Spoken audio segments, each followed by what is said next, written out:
company in question here is data communication. Sorry, let me close it. It's data communication services. You know, it provides like data communication equipment such as, you know, hardware, software, routers, hard drives, a lot of stuff. And then this company was formed by Java Peraya. It was previously a private-owned business until recently the company got listed on the stock exchange. So a lot of events happened in the interim. A lot of events happened in the interim. You know, it was privately owned, formed by Java Peraya, and now the company is recently listed on stock exchange. Before listing, major financing was from equity, but now, of course, it is now access to debt. The external environment facing the company is that about 75% of the population in the country of Prydain, you have got access to internet through a range of devices, including mobile technology. Now, the government is now proposing a new carbon tax which will affect companies. Government is arguing that companies which are into components manufacturing, like computers and associated products, these companies, they cause a lot of carbon. They have an adverse carbon footprint. So government is trying to tax them now. And then that DCS, data communication services, it doesn't have adequate systems to manage its carbon footprint. So it's an increasing threat from government because it is proposing to tax. Now, the bill and the business model for the business model for the particular company for DCS is that it has got data communications component, which manufacture, you know, components. And then it has got network maintenance and support, including technical support. You know, so as you can see, by nature of business, it requires a mixture of qualified engineers as well as unqualified personnel. But as soon as the company got listed on the stock exchange, 60% of its employees became members of a major trade union. You get that? Currently, its main source of revenue is components manufacture. It's actually communications components manufacturing, and it accounts for 1% of market share as a company. But so DCS is 1% of market share, but 65% of its revenue comes from data communications component manufacturing. 30% of its customers are based outside Prydain. Actually, 30% of its data communications equipment are based outside, and they have a single currency, and which is devaluing against the dollar. You know, if you are exporting to a company outside and it's devaluing its currency, you know what it means. If it's devaluing its currency, it means suppose South Africa is devaluing its currency against the Zimbabwe dollar. It means our goods in South Africa, they become expensive. That's what it means. It means those in South Africa, they now need more rands to buy our goods. Now, you know, so as a result, they have a high volume, low cost business model. High volume, low cost business model, it means you thrive from economies of scale. You then have to thrive from economies of scale because your business model is to sell high volume at a lower cost, meaning margins are relatively low. Also, employment legislation is setting minimum wages and working conditions. So there's quite a lot. Then the other side of the business, which is IT maintenance and support, this one is done domestically. So, and on this one, it's a relatively higher gross profit margin. It's not a low cost thing. And as such, they want to complement to complement it with big data analytics together with cloud computing, which can be used to replace existing IT architecture. You understand nowadays that there's cloud computing. So if you were into network maintenance, like you were coming up with cables, with manufacturing computer servers and stuff. Nowadays, businesses are able to save money by just buying what we call cloud space. It's administered normally by Google. So all you do is you purchase your cloud space. You can purchase 3 terabytes.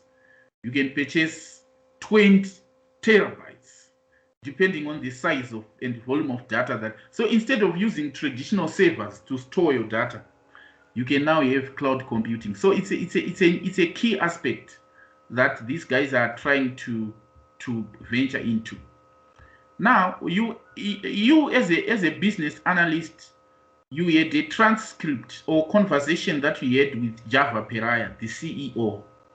It covered a range of things, and the CEO was giving you quite a lot.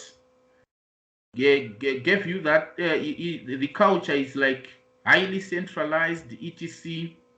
This is the governance structures in place. CEO and chairman is the same person, and coupled by a lot of other directors here. So the transcript is telling you quite a lot. I'm sure I have read through this. We shall come to this in the course of doing questions. And this is financial data, but basically pivoting towards integrated report.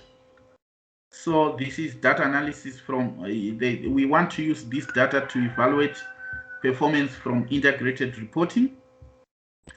You know, the economic environment is now changing. So the board had a meeting in the October report. So this is like October board report. Quite a lot of issues were discussed holistically about how we do our business here, how we do our business. So quite a lot that the specialists for this business on IT personnel is currently overstretched, and additional skills need to be generated. And then we in the October report, we are told that 50% of the components that are used in manufacturing are actually manufactured in-house. In other words, the company manufactures the components it needs. And then we are told that recently serious production problems have resulted in periodic component shortages from these key suppliers. So in other words, suppliers are delaying assembly. One of our recently acquired original equipment manufacturer customers account for 40%. So it's like we are having problems with suppliers, and suppliers are causing delays. And our original equipment manufacturer customers, meaning the customers we supply components, who account for 40% of our revenue, was affected by the recent actions of what? Of competitors, of suppliers. So there is now need to explore growth options, especially growth options are like cloud computing, and another is big data analytics. So here we have, so they have identified the need to venture into big data analytics. Now here is how we proceed going forward. Now they are considering, do we have to realign, or do we have to refocus? You know, there are two objectives. They're saying, do they have to realign? To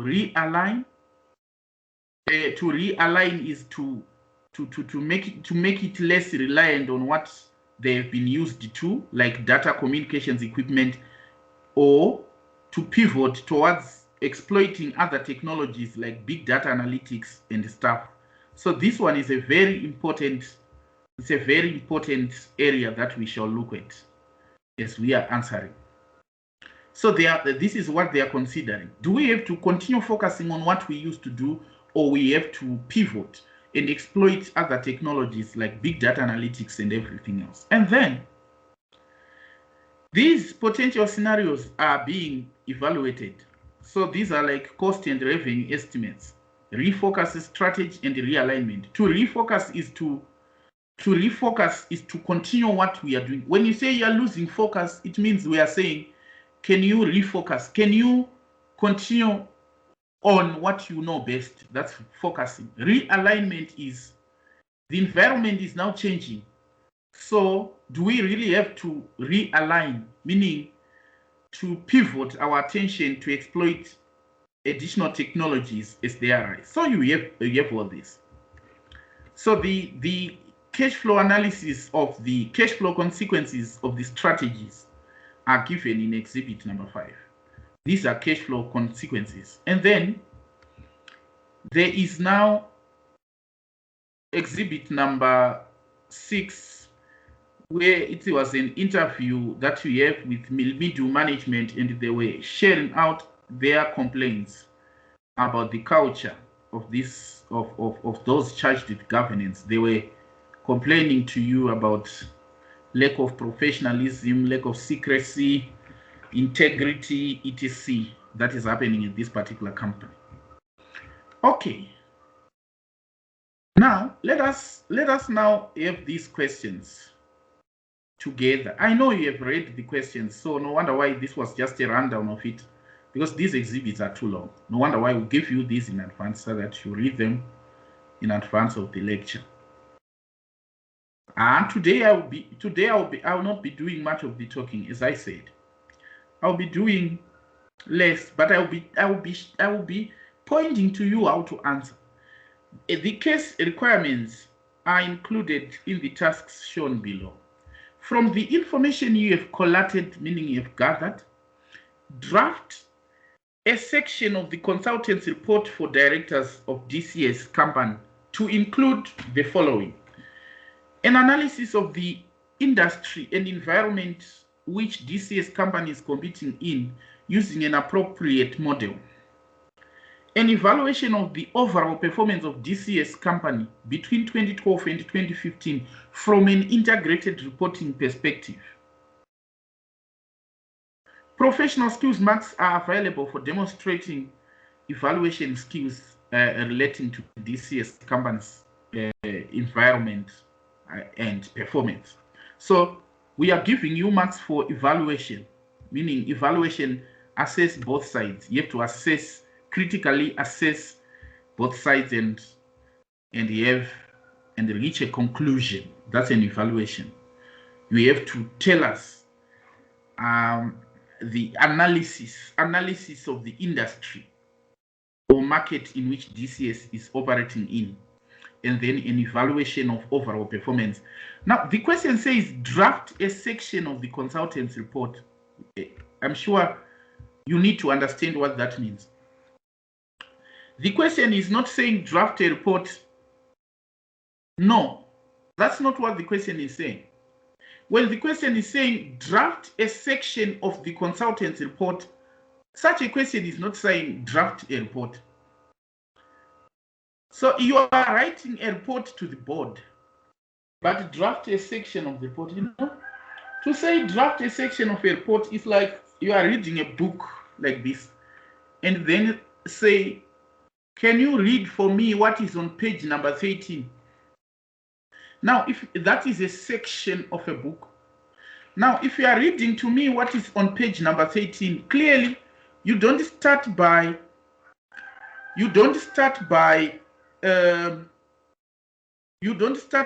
reading the preface of the book.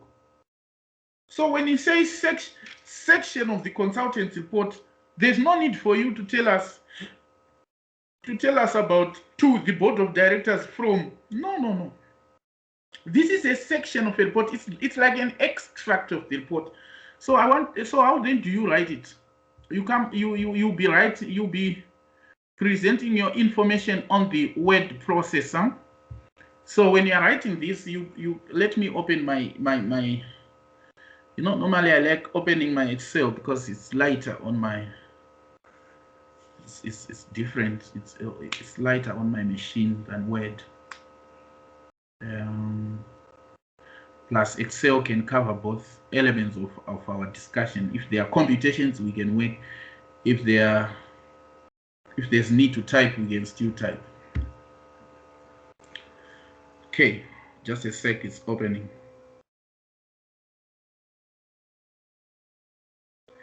Right.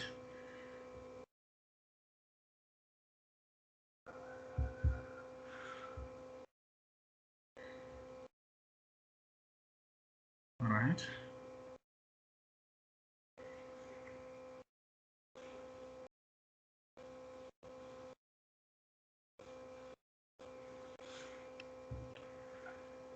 You know, it's saying draft a section of the consultancy report. Draft a section of the consultancy report. So when you are answering that question, you don't say to the board. No. It's a section of the report. It's as good as like, give me page number 20 of the book. It will be a continuation of something that was written before, and it's just a continuation. It's just an extract.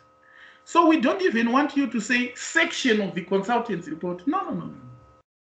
It's like, print me page number 8 of the book. You can't print from preface of the book.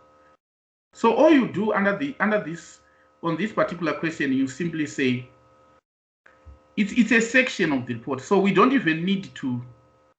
You simply say A, 1A. This is 1A. A1.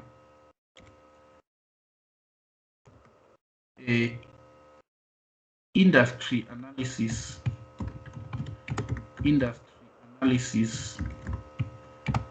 of DCS market, or analysis of the market in which DCS is operating in. Either way, it's still the same. Then you say this section of the report uses Porter's 5 forces to analyze industry and market in which DCS is competing in. Remember, you are writing this as a consultant. You are not a director in this one. You are actually writing to directors. Then right away you say bargaining power of customers. Bargaining power of customers. I always teach how to write it. I don't teach you necessarily bargaining power of suppliers. Of suppliers. Now there's bargaining power of suppliers. Provide me with flash for this bargaining power of suppliers, and then threats of new entrants.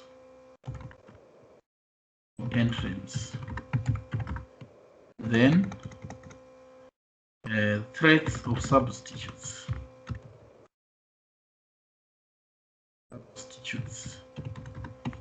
And then existing competition.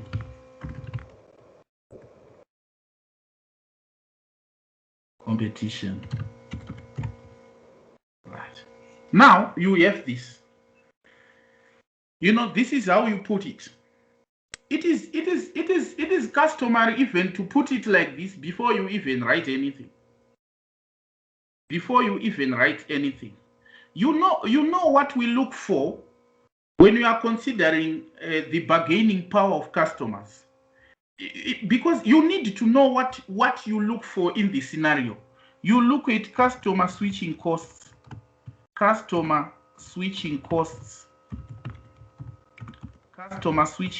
You look at reliance on single or few customers, reliance on single or few customers,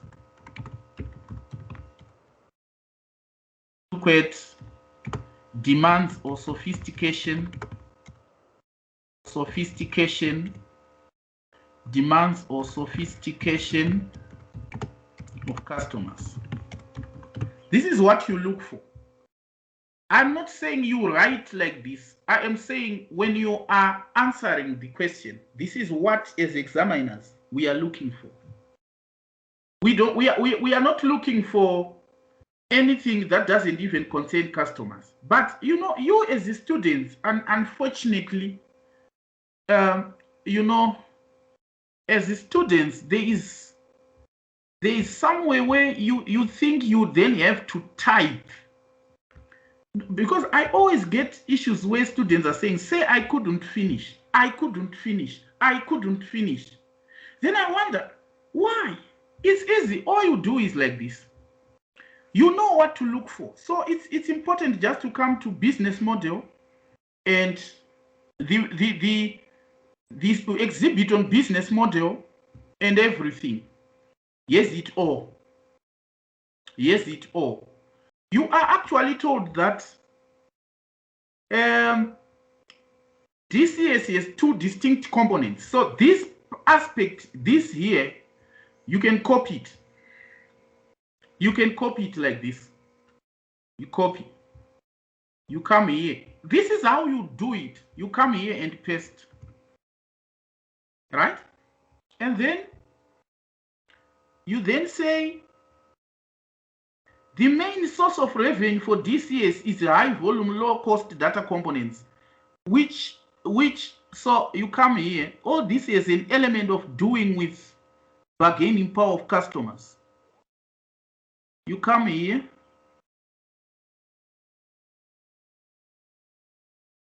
Let me share my screen here. Sorry for that. So what you do here is,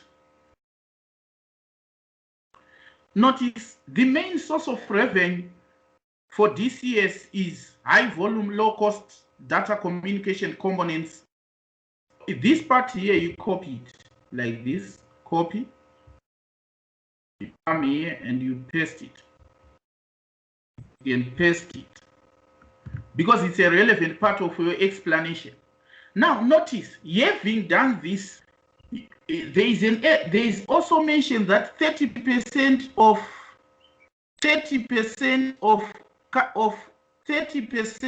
customers are based in a country which is outside Pride. So you can take it up here and say, right, notice, copy, and then I come here and I paste it. The information I now have there is information which is now enough for me to write on bargaining power of customers. So it's like you don't just say DCS is no. You start by getting to the case study. What is the relevant information that would require directors to understand? So I have written here, DCS is two distinct products or services. The main source of revenue for DCS is a high volume, low cost data components manufacture, part of the business. And it is 1% of total market share, which accounts for approximately 65% of DCS turnover. DCS mainly sells and supplies large volumes of data communications to original equipment manufacturers, which are based outside Pride and are revaluing their currency. Now, with this in mind, because I know when I'm analyzing bargaining power of customers, I have to look at customer switching costs, reliance on single or few customers, demands or sophistication of customers. This is what I have to rely on.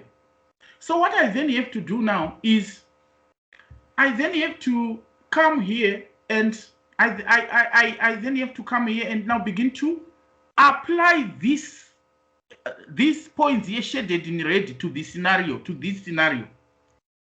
What does that tell you? If you got 1% of market share, what does that tell you about customer switching costs? Are they low or high? Answer yourself, guys. If your business has got, if your business has got 1% of market share, what does that tell you about customers' ability to switch away from you?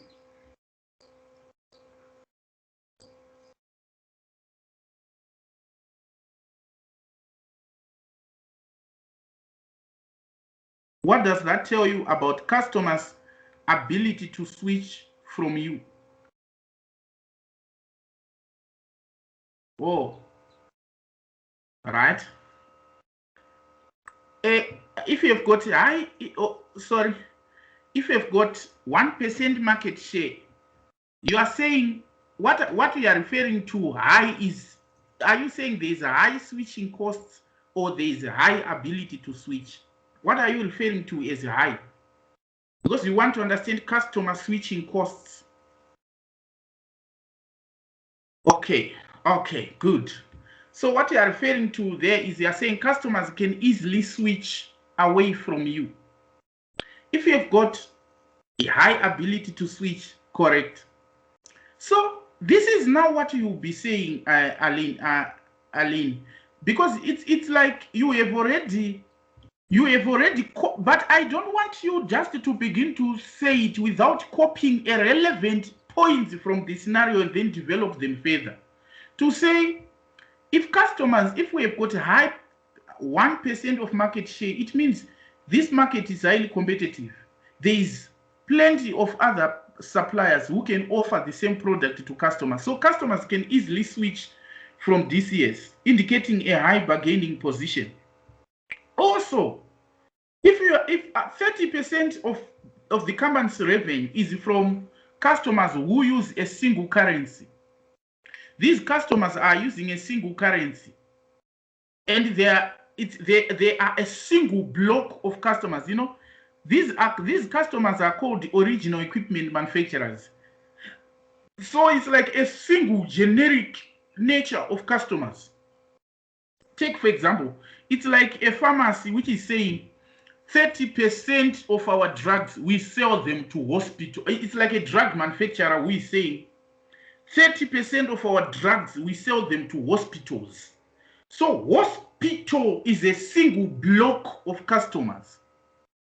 So clearly they are depending on 30% of their revenue, which is significantly large, is from few customers who are based outside the country. So clearly these customers they are in a more bargaining position because they are significantly large customers, and the firm's revenue, a significant portion of its revenue, is coming from that. Are you not seeing that? Then customer sophistication and the firm's ability to achieve to respond to that. Now, customer sophistication means are customers demanding, say, unique or bespoke products. In this particular business,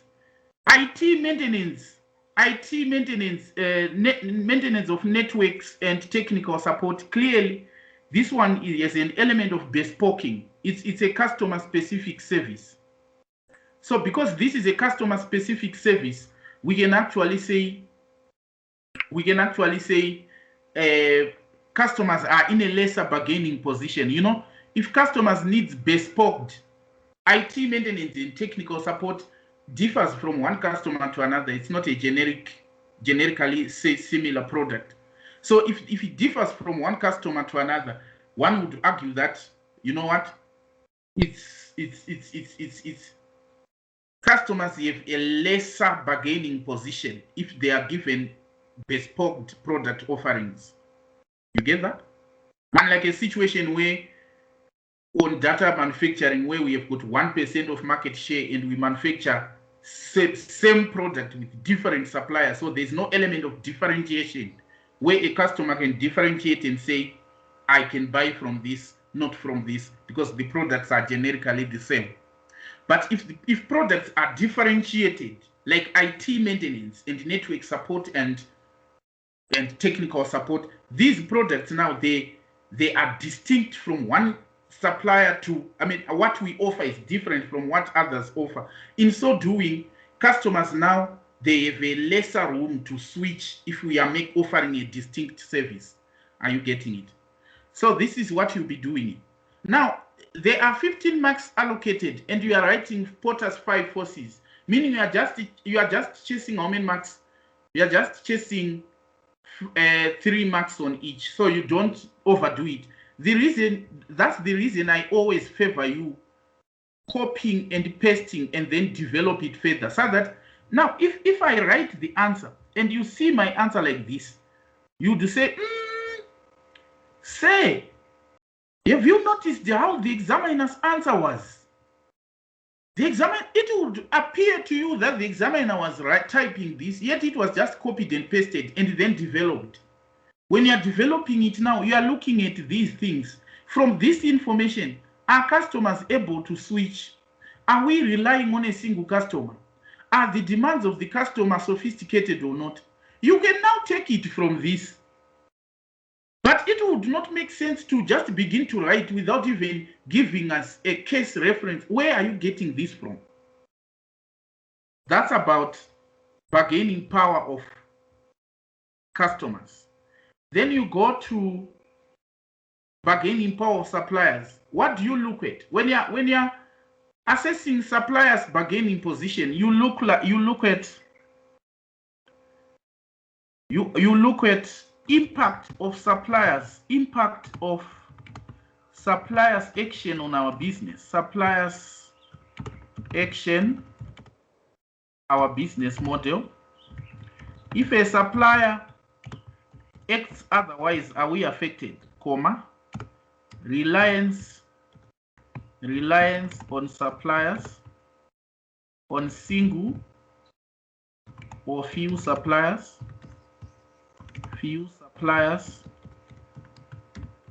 comma, you look at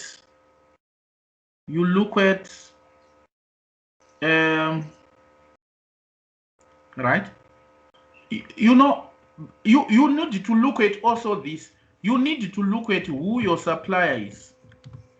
If we are talking of suppliers, normally students think that suppliers are those guys who supply us with goods, who deliver goods, raw materials and stuff. That's normally the niche version of a supplier, the commonly used description of suppliers. Yet supplier means anyone who provides us with factors of production is a supplier. So if I am a teacher like this at Atlas Resources, I am a supplier. We don't order goods. We are different from OK.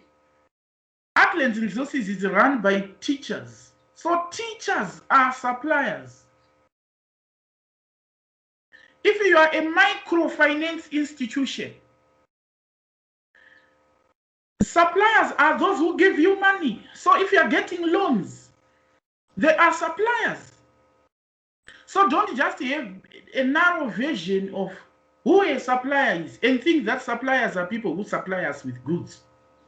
Yes, these are commonly used definition of a supplier, but that's not all what we mean by suppliers. So who are suppliers?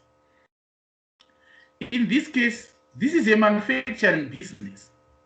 So suppliers in this case are technical staff. Staff is a supplier in this case. Bankers, lenders, banks, lenders are suppliers in this case. So you now have a clearer picture of suppliers. Then raw material suppliers. These are the common ones. Raw material suppliers.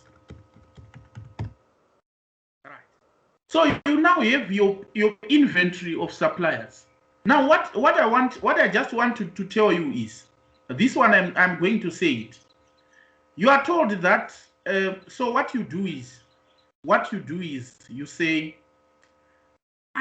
you know what, I want you to develop this skill of juggling through the scenarios, like this,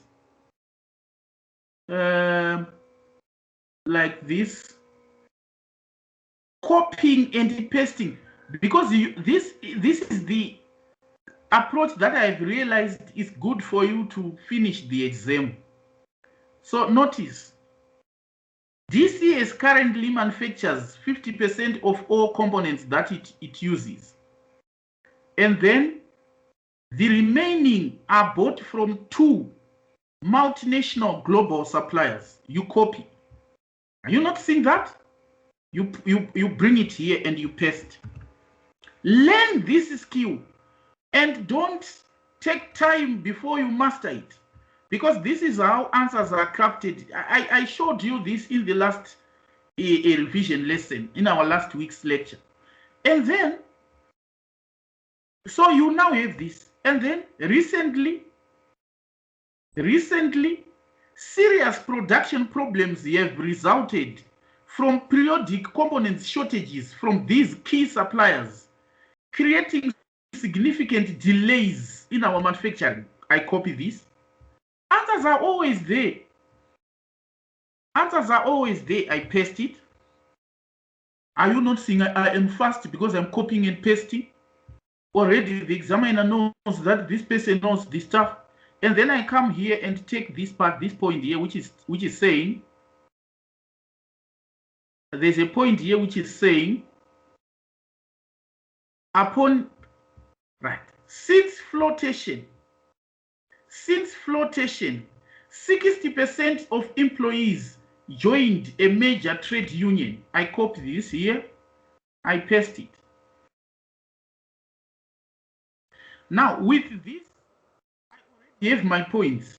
What I then do, notice, after copying and pasting, I then make sense of every word. 60% of the employees are members of a trade union. So because we manufacture ourselves 50% of the components we need, it means employees are a supplier in this case. It becomes clear, employees are a supplier, and 60% of these employees are now members of a trade union. So it means they have now high bargaining position. Government also has got strict labor laws. We have coupled by government having strict labor laws and employees being members of trade unions. It means employees are now a significant supplier. They've got a bargaining position. Now, another thing that you look at is, if you want to know, are suppliers really, do they have bargaining position? You look at impact of suppliers' actions on our business model. That one is a very important point. So here you are told that recently, notice, recently, serious production problems have resulted from the periodic component shortages from key suppliers. Notice, we just get from 2 global suppliers. So they are just 2. So you develop this point further and say, it appears, you actually put it like that, it appears suppliers have got a high bargaining position because their inconsistent supplies or inconsistent ability to meet the company's orders in the recent past has resulted as not satisfying our customers' orders. So implying that if suppliers can do something and we can't meet 40% of our customers' orders, it would mean suppliers have got a high bargaining position. And also we are depending, 50% of our components, we are getting it from 2 large multinational suppliers. So we are overly relying on these 2 suppliers, indicating that they have a high bargaining position over the firm. You know what? Okay, I don't know how I can impart this. Are you not seeing that this is how you develop your points? This is how you develop your points. Always know that. You first copy it like this, and then you copy and paste and develop it further. So if the examiner is now seeing, the examiner can follow. This is what is called application of knowledge. Go through the case study, find the points which you can develop. If you know that customer switching costs are low, don't just say customer switching costs are low. What you do is you copy, like, the main source of revenue for DCS is high volume, low cost components. And it accounts DCS as a company. We have 1% of market share, and 65% of revenue comes from this. Then you say 1% of market share implies that as a company we are a tiny fraction in the market, and there are many other companies which are offering the same, rival companies. So customers have got wider choice and therefore low switching costs, indicating high bargaining position. That is a developed answer, not an answer where you just say customer switching costs are low because market share is just 1%. Learn to copy it, and you know the ability to copy the relevant part and paste. It makes it logical, and it becomes your answer becomes logical, and it can professionally flow. As a consultant, it can now professionally flow. Like this, DCS currently manufactures 50% of all its components used in its ME products. The rest of the complete components, including semiconductors and microprocessors, are bought from 2 multinational global suppliers. Recently, serious production problems have resulted from periodic component shortages from the key suppliers, creating significant delays in manufacturing. 60% of the employees are now members of the trade union. And now, considering that labor is considering that labor is a supplier in this case, it has got a high bargaining position because majority of them are unionized, and also government has strong labor laws. It is clear that the actions of 2 suppliers in the recent past, where they were not consistent in offering in meeting our orders, resulted in us failing to meet our customers' orders. So our business model, the business model of the company, is being affected by actions of suppliers, indicating that suppliers are in a more bargaining position over the firm. Can you just confirm that you have noted this part?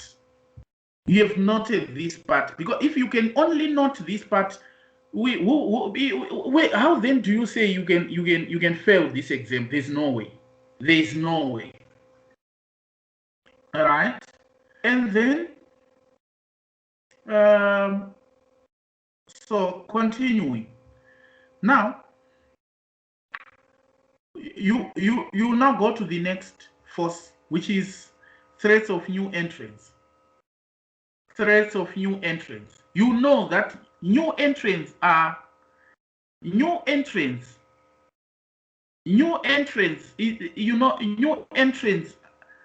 we are saying, is this market that's what we are looking at. Is this particular market contestable? Can another firm feel motivated to enter this market? You look at threats of new entrants. You are saying, if you are a business, would you enter in this market? So you look at profit margins.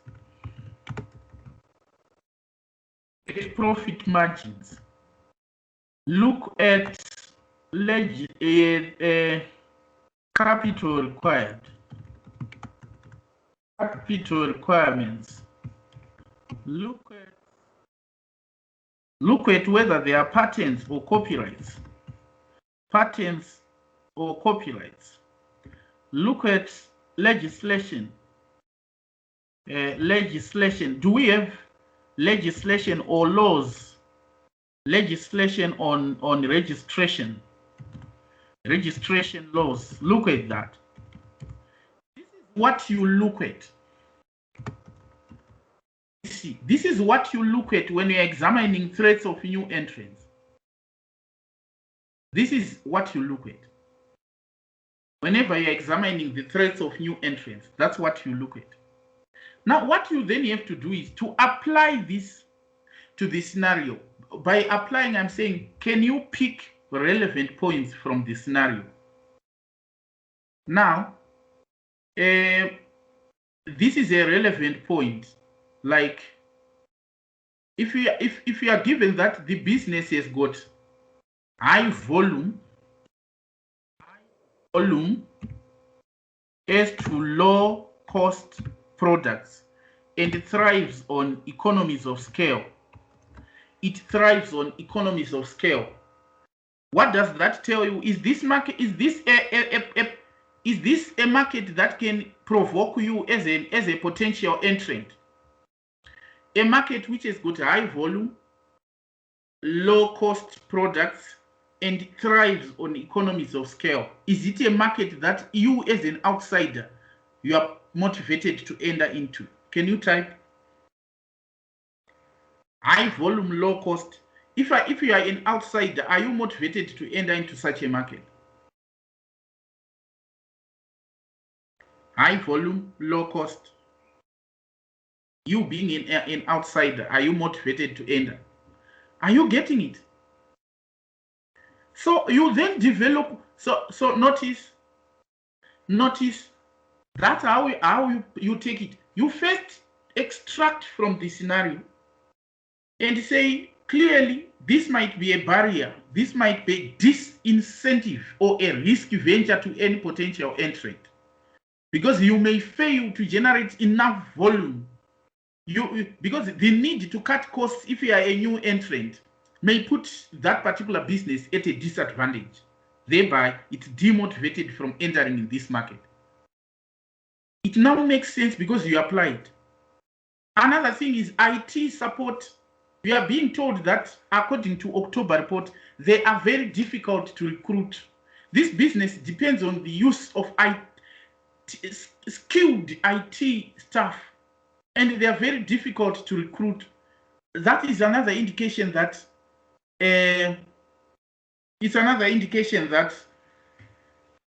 it's a potential cost disadvantage for any potential for new entrant. Are you getting it? So that's how you put. Remember, you're just chasing how many marks? 3. So you identify a scenario from the case. You explain. You know, I may be just going back and copying and pasting again, but you now know what I want. So I'm no longer doing it. I'm now just saying it. And then threats of substitutes. You know, this business relies, DCS as a company, 65% of its revenue is from data communication components.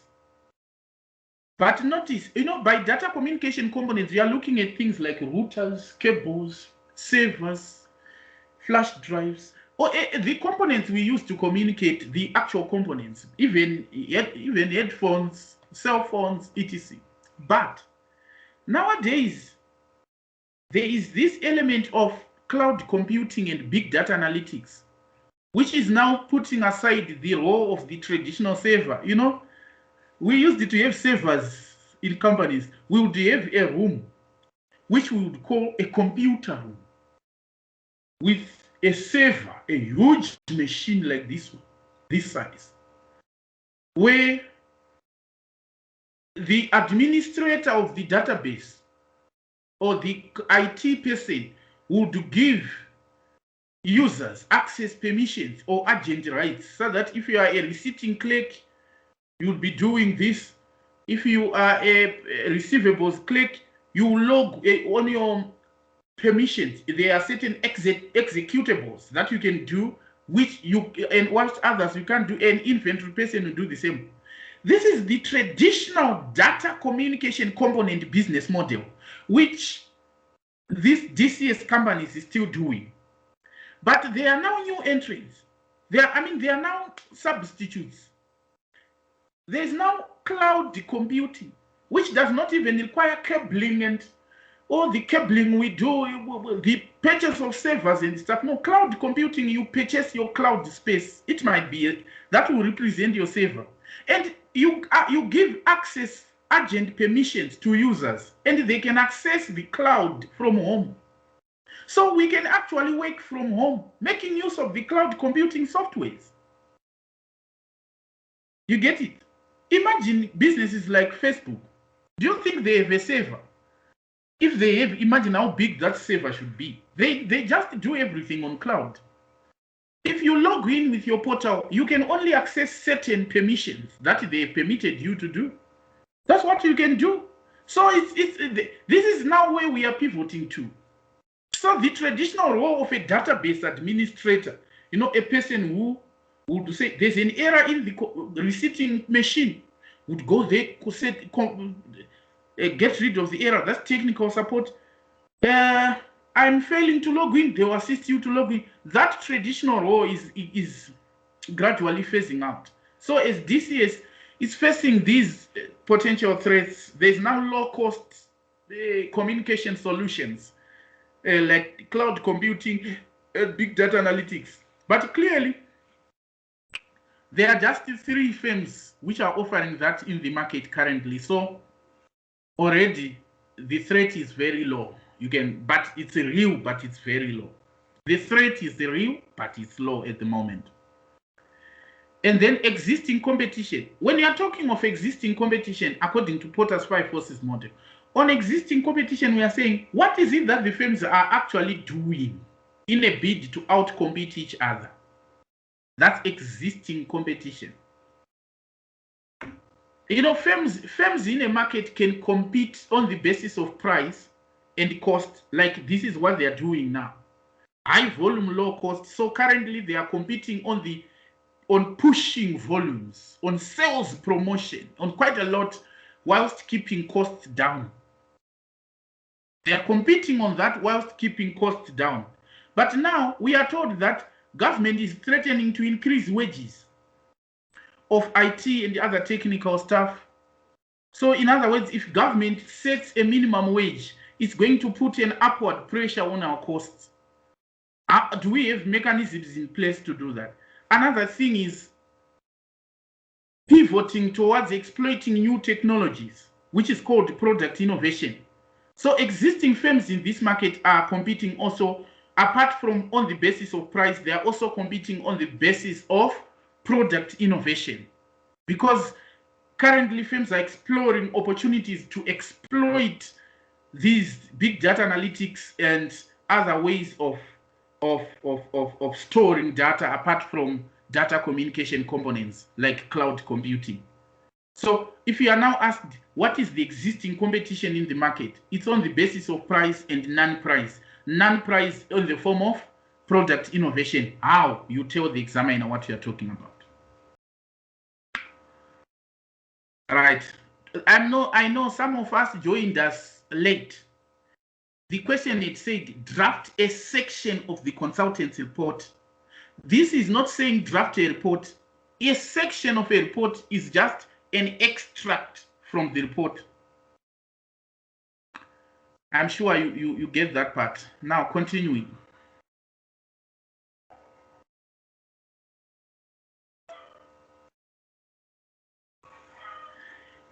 Right. Now, the same section of the report, which is number 2.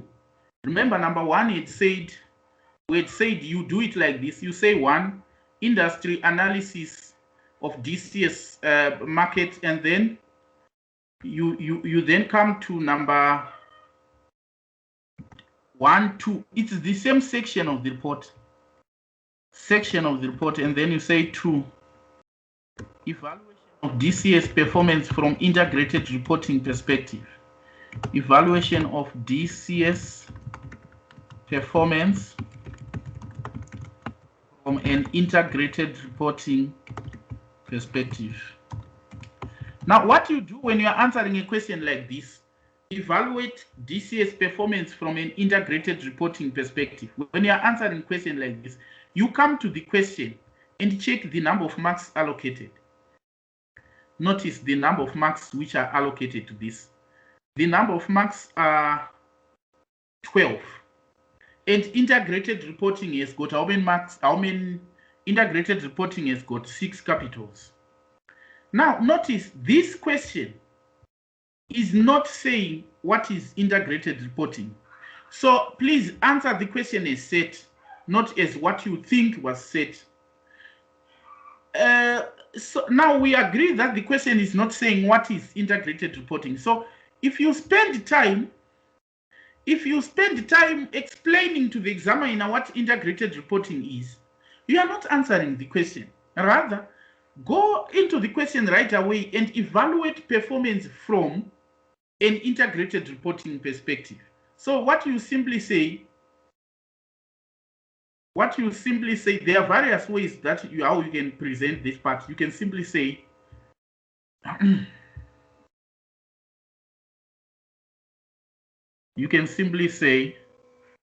below is an evaluation, because it's a report. So the report is an ongoing thing. This is just a section of a report. Below is an evaluation for how DCS company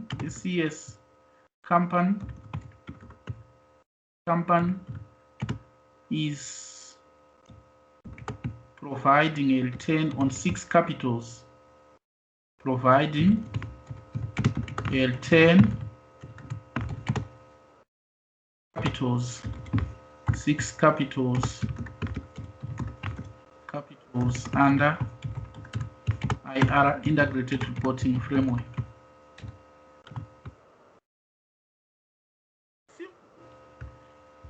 Don't begin to tell us what integrated reporting is, because you are not told, you are not asked to define integrated reporting, or even to tell the board what integrated reporting is.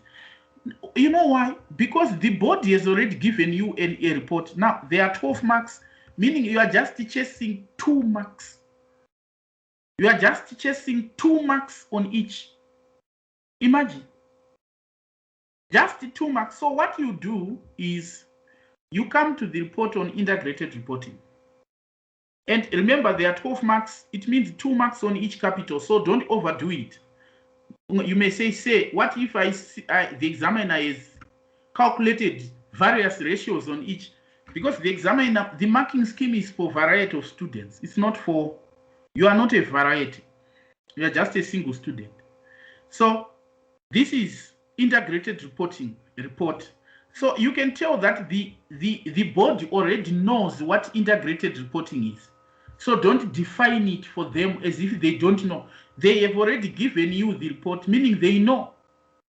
So if you are beginning to tell them what integrated reporting is, you are actually not asking what they've asked you. You are not answering what they've asked you. Now here is the deal. Evaluation of the DCS performance from an integrated reporting perspective. So you have it like this here. So when you are answering like this, remember you are reporting to the board. All you do, here's how I want you to do it normally. This will be given in an Excel. This thing here. Normally it will be given in an Excel. This part, it will be given in an Excel. So what you have to know is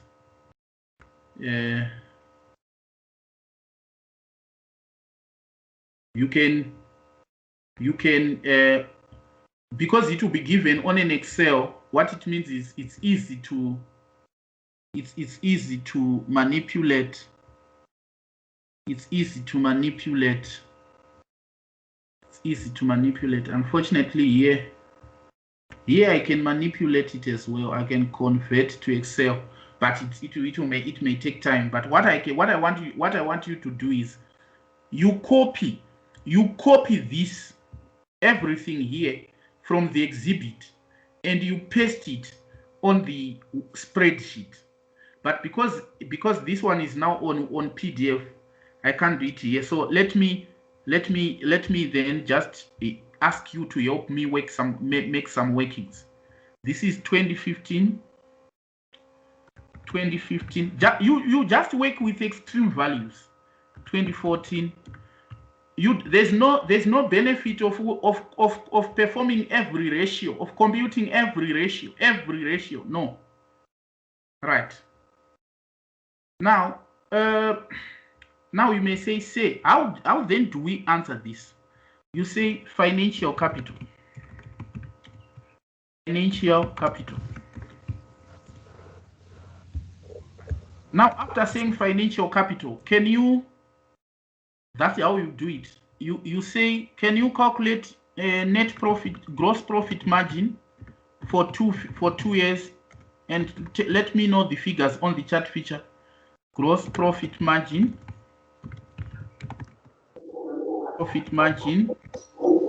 net profit margin. Can you calculate for 2015 and 2014 gross profit margin and net profit margin?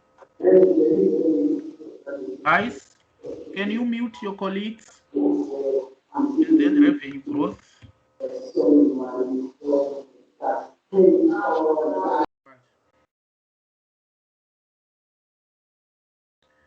Right. Can you calculate? You tell me GP margin for 2018 is, for 2015 is 28%. So you just come here and put 28% here. 28%. Then GP margin for 2014 is, it appears only, we are 22 here, but only Carol is working. Now, some of you, can you work net profit margin? For 2014 is 34%. Net profit margin.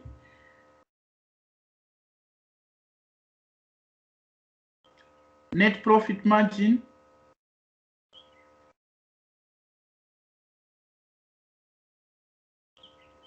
Or, you know, I take it to mean some of you have not opened this you don't have this document open with you.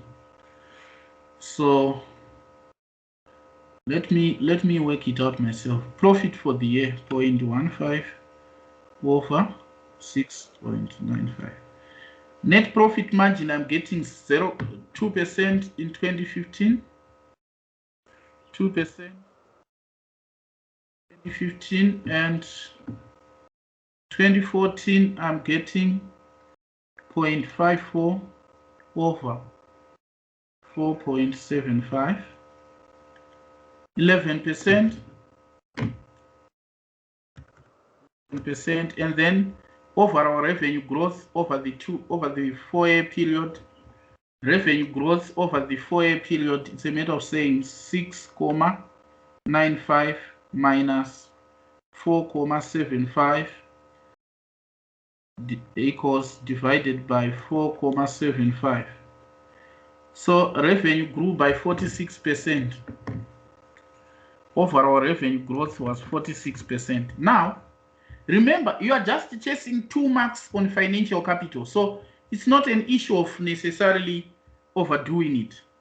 But I told you, just writing financial capital doesn't carry any marks, because it amounts to just knowing the model. It is application which carries marks. So you then say, you then comment, just a single comment, and say, despite a 46% increase in revenue, despite a 46% increase in revenue, comma, both GP margin and NP margin, net profit margin fell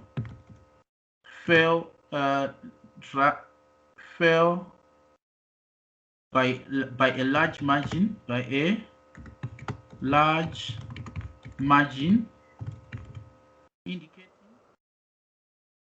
indicating that DCS is not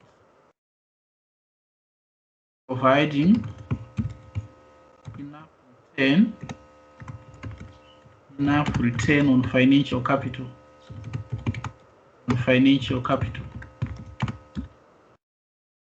Notice this point alone, already examiner knows what you are doing. Now you may say, what if I calculate interest cover and stuff? You can still do that.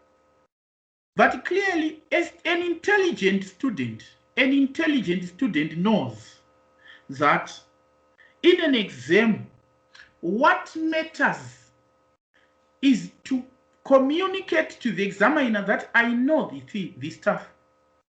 It is that point. Now, if you then begin to explain interest covered stuff, this is no longer incremental. The examiner is no longer going to say, it appears you know more. No. Already, you have already communicated to the examiner that on financial capital, I'm looking at that. But in final analysis, we are chasing 2 marks. Just imagine. I've weighed the ratios, I've interpreted the ratios from integrated reporting perspective. Then are you not seeing, you just put extreme values, the first year and the last year. In between, the minor, in between fluctuations, though relevant, but are of little use to the board. The effect of what the board has done is assessed at medium to long term from 3-year, 5, 10-year horizon.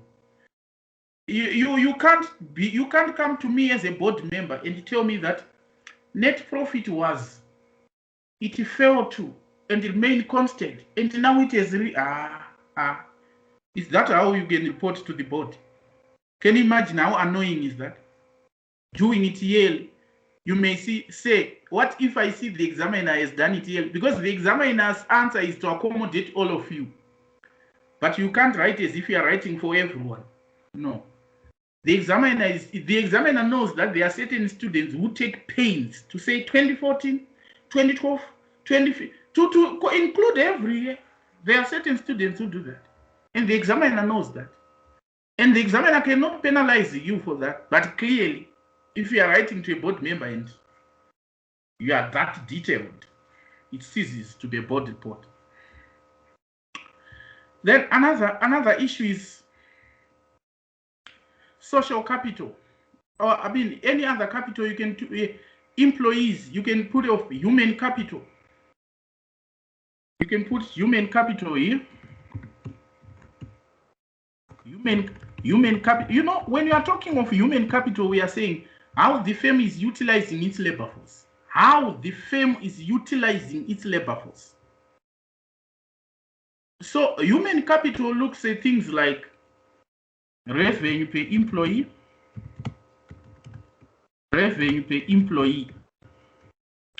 because we want to see how we are utilizing the labor force. Can you work out revenue for employee?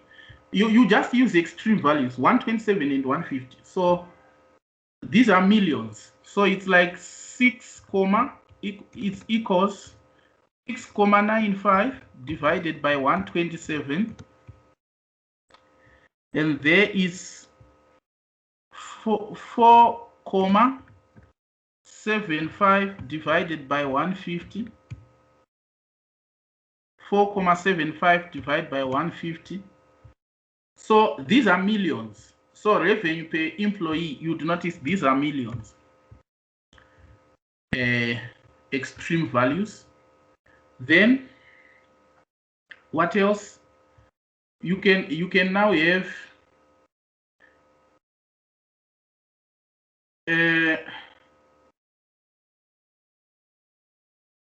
decline in labor force. Decline in labor force. Decline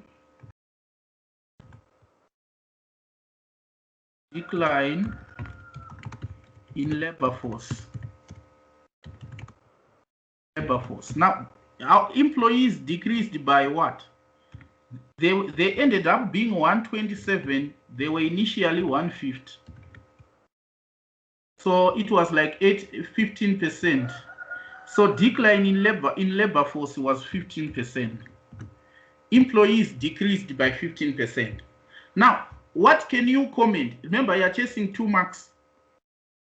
What you can comment is on human capital. You can simply say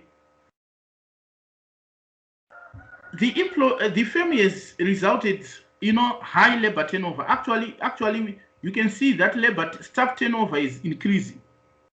Staff turnover, labor turnover, 4%, 10%. You can put it though to say labor turnover It's now 10%.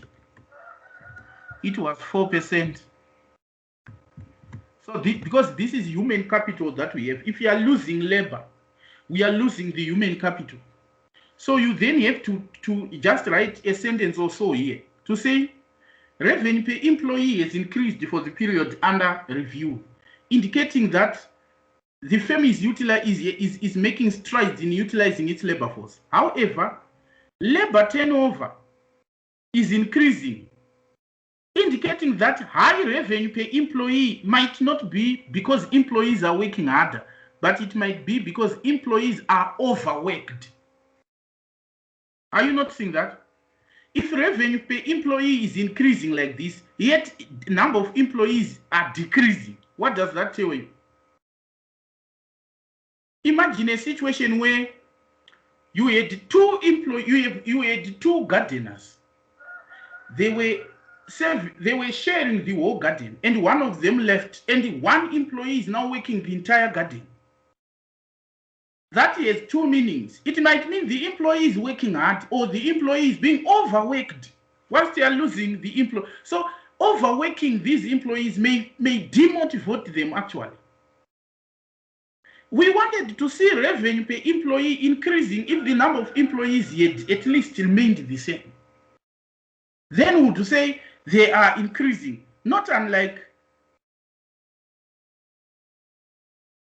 like it might mean we are automating the process. Yes, that's what I said. But in this scenario, they are not automating anything. In this scenario now, it's not like that.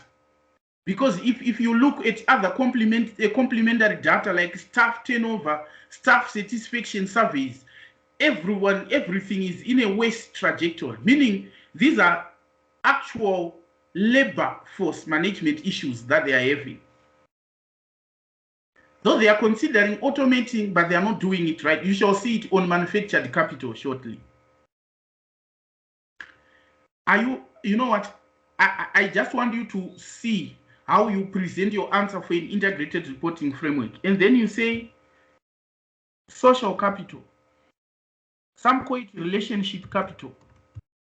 Social capital. Social capital meaning, as a firm, are you in a position to establish and sustain relationships? That's social capital. Are you really in a position to establish and sustain relationships? You know, a relationship is a social capital. If at personal level you just enter into relationships one day, tomorrow you're no longer into it, or you're thinking of quitting. If that is your nature, all we need to do is to give you time. If we make you a CEO of a company, it will just join the queue of broken relationships.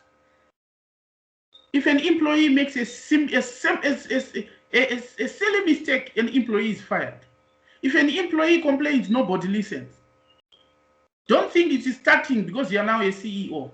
Check. You will notice that all these things are simply joining the queue. You start. So when you are into relationships, please sustain them, because that may be an indicator of what is to come. You may wonder, why is it you can't be a CEO for a company like Delta?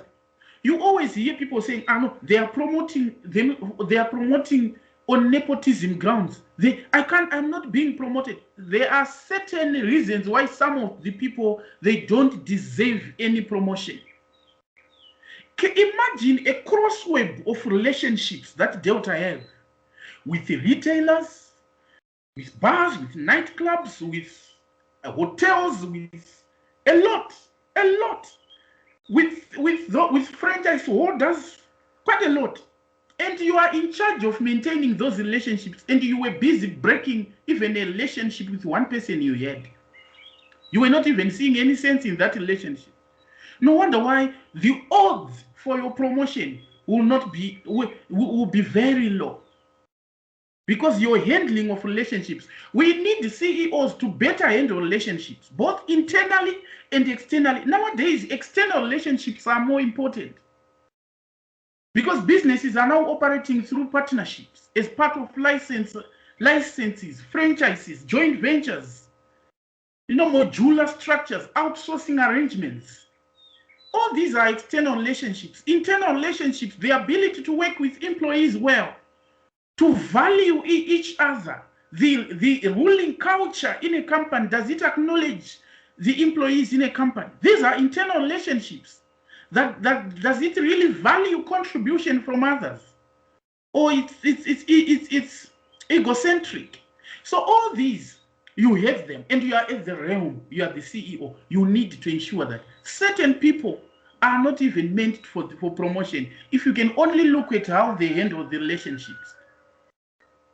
If you are talking to your, say, be it at any social forum, I can tell if. Well, let me not talk much about it. Let me come back to the question. So there are various measures of social capital here from integrated reporting. So employee satisfaction survey score. You take here employee satisfaction survey score. It's meaning, are employees happy? 61-72. 61%, 72%. It's showing a declining trend. What else can mean a relationship? Customer complaints as a percentage of total customer complaints, 1.5, 3.4. All this is about relationships. Customer complaints, it's now 3.4%. And it was 1.5%. So you now need to have one or two sentences to just make sense of the metrics here. Tell the examiner that clearly there is increasing culture of employee dissatisfaction, and considering that this labor force, this is technical staff, highly skilled staff. This declining trend in satisfaction is partly contributing to high labor turnover. So the firm is actually losing relationships that it has established with employees and handing it over to our competitors. This is partly explaining why there is increasing customer dissatisfaction or customer complaints, because perhaps skilled employees are leaving the firm. You get it? Then you go to manufacturing capital. Manufactured capital. Now, on manufactured capital, you are looking at firm's ability to expand, to sustaining and expanding its operations. That's manufactured capital. So you can look at order book. Order book.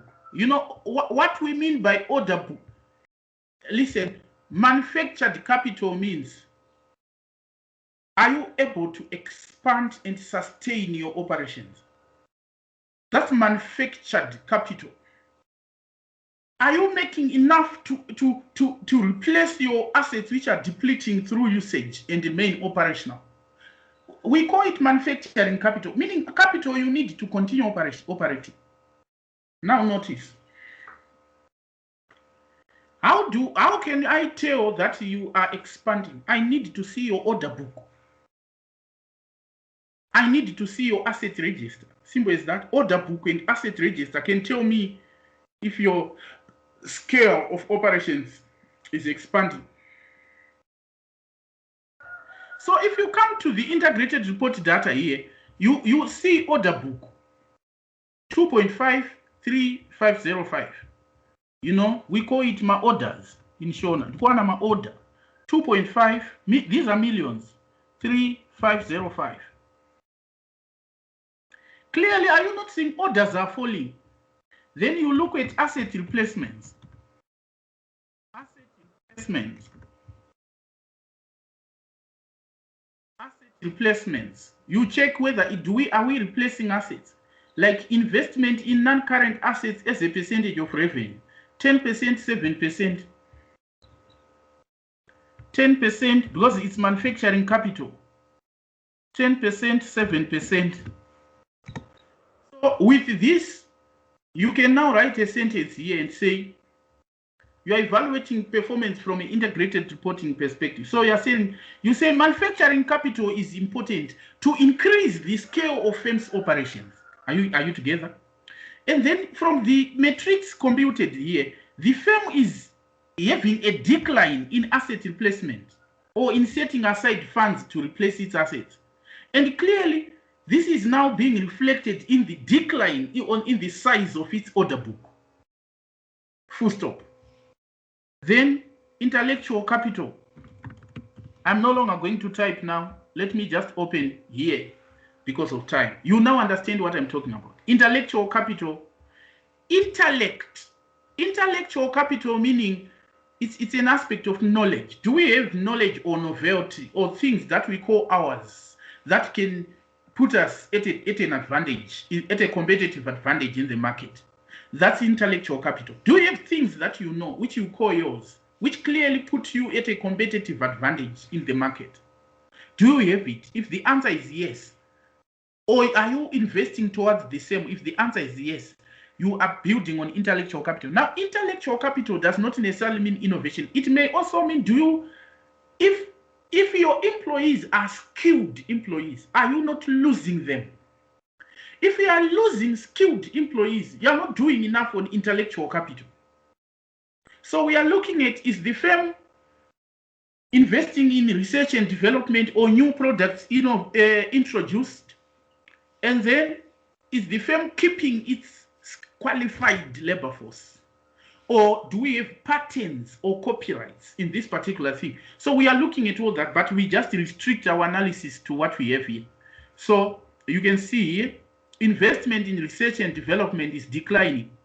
Now, can you imagine a declining investment in research in development and then an increasing labor turnover?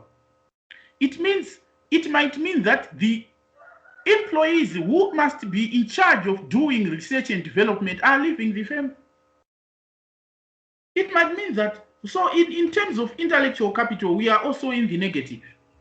Then ecological capital, natural capital, that's how others put it. Ecological capital meaning, as evidenced here by carbon footprint, meaning carbon emissions per 1,000 of cells. So you have, by carbon, we are not simply saying carbon dioxide. Don't think like that. Every material on Earth which you can touch has got carbon in it. If you can touch your sofa, it's got carbon. If you can touch computer, it's got carbon. So after using a computer and you throw it away, you have left a carbon footprint on the environment. After using earphones and you throw them away, carbon footprint. So they are saying for every $1,000 of sales, here is the worsening trend in carbon footprint. So there you go, 60 kgs of carbon, 80. So are you seeing that there is also a worsening trend? So you then have to conclude and say, remember that was a section of the consultant's report which was analyzing industry and market data from Porter's 5 forces as well as integrated reporting. So you have to conclude and say,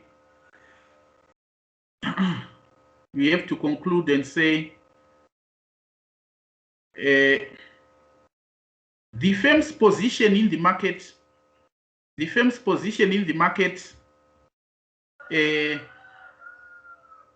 might be weak or appears to be weak, judging by the actions of suppliers as well as judging by the impact of the actions of suppliers and customers together with a substitute on the firm. Therefore, DCS is recommended to put in place measures to ensure that it minimizes the prevailing threats for it to remain competitive.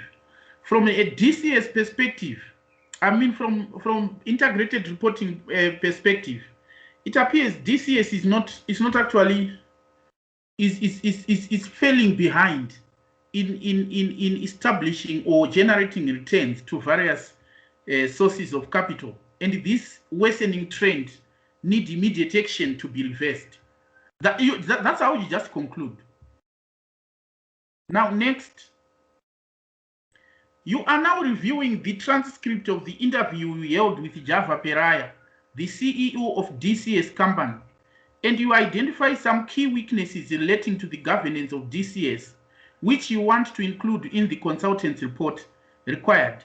Explain the likely weakness of the current governance structure since it became a public company, recommending how it should be addressed.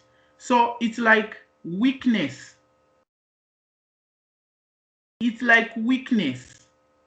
Oh, so what you do is you explain the weakness, not just identify. You explain the weakness. You know, it's one thing to say the role of the chairman and the CEO is the same. That is not explanation of the weakness. After the role of the chairman and the CEO being the same, so in what way is it a weakness? That is called explanation of the weakness. Don't just say the role of the chairman and the CEO is the same and then you move on. You haven't explained the weakness. Then they are saying identify, recommending appropriate action. So I want to read and give you 2 minutes to come up with weaknesses.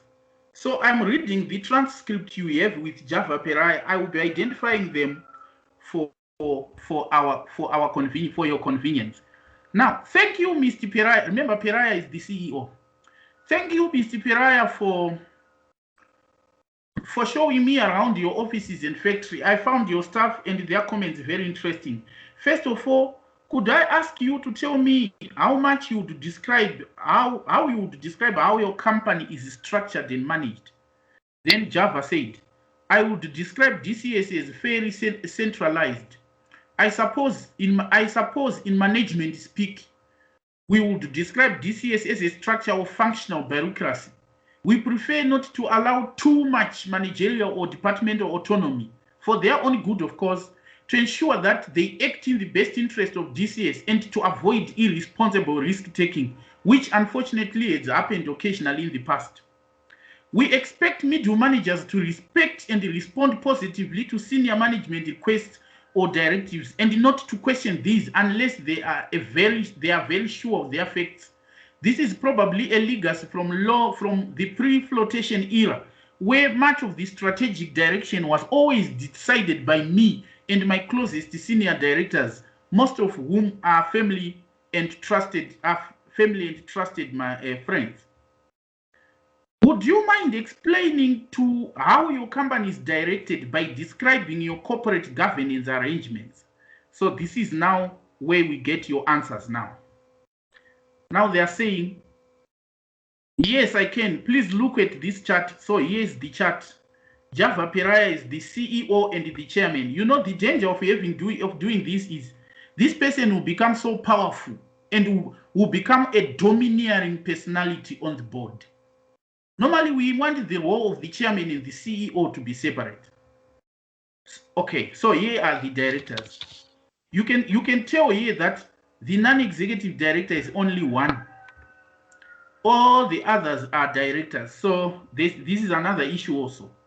Then Java is explaining this to you. He's saying, look, since 2016, DCS has been governed by the board of directors with me acting as the CEO and the chairman.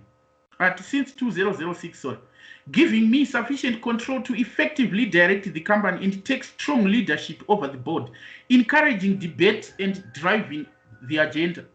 You know, normally if one is the chairman and the CEO, Java is not telling us what happens. Java needs to tell us that this is Tifu's debate.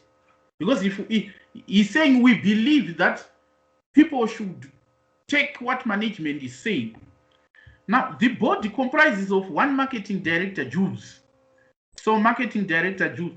He was my original sales manager employed by the company, who I have known for a long time now. We also have a production and IT director, Tony, who has been in the company for over 10 years. You know what? When a company is a listed company, the board of directors must be subject to periodic re-election by shareholders. They should not run for 10 years without even re-election or anything. This is too much. He has a strong background. Now, is explaining, Tony. He has a strong background in data communications hardware. Tosh is our finance director. He joined the company just before the company was formed, which was 2006, and now we are 2015. He joined the company soon. He just before the company was listed on the National Stock Exchange. Trish Hopkins is our female HR, and we also benefit from independent non-executive board member, ASAF. So they are saying they have an independent non-executive board member. And you know what? For a board member to be independent, number one, for us to say a board member is independent, number one, such a person must not have been a board member to this company for over the past 5, in other instances, over the past 10 years. Number two, such a person must not have met family, personal or financial relationships with those who are charged with governance or with the company itself.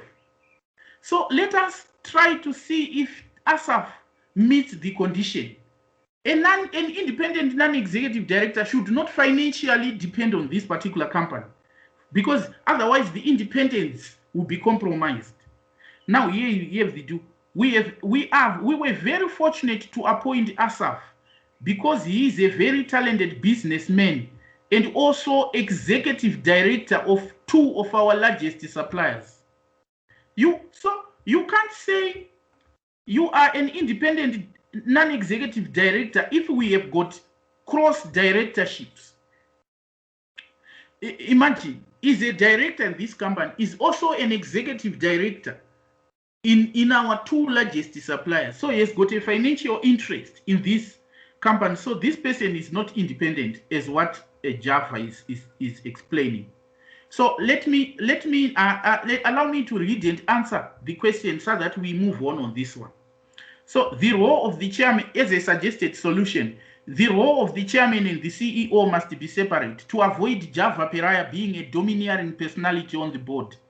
We need a chairman to be an independent non-executive director. A chairman should not be amongst executive directors. Another thing is there is no balance on the board. 5 CEO and other 4. 5 of the directors are execs and 1 is non-exec. And the 1 non-exec we have is not even independent. So there is insufficient balance. There is need to bring more non-executive directors on the board so that they play their role in scrutiny, they play their role in strategy to bring cross-fertilization of ideas as we deliberate strategy on the board, risk assessment, and people in terms of setting remuneration policies and stuff. We need those.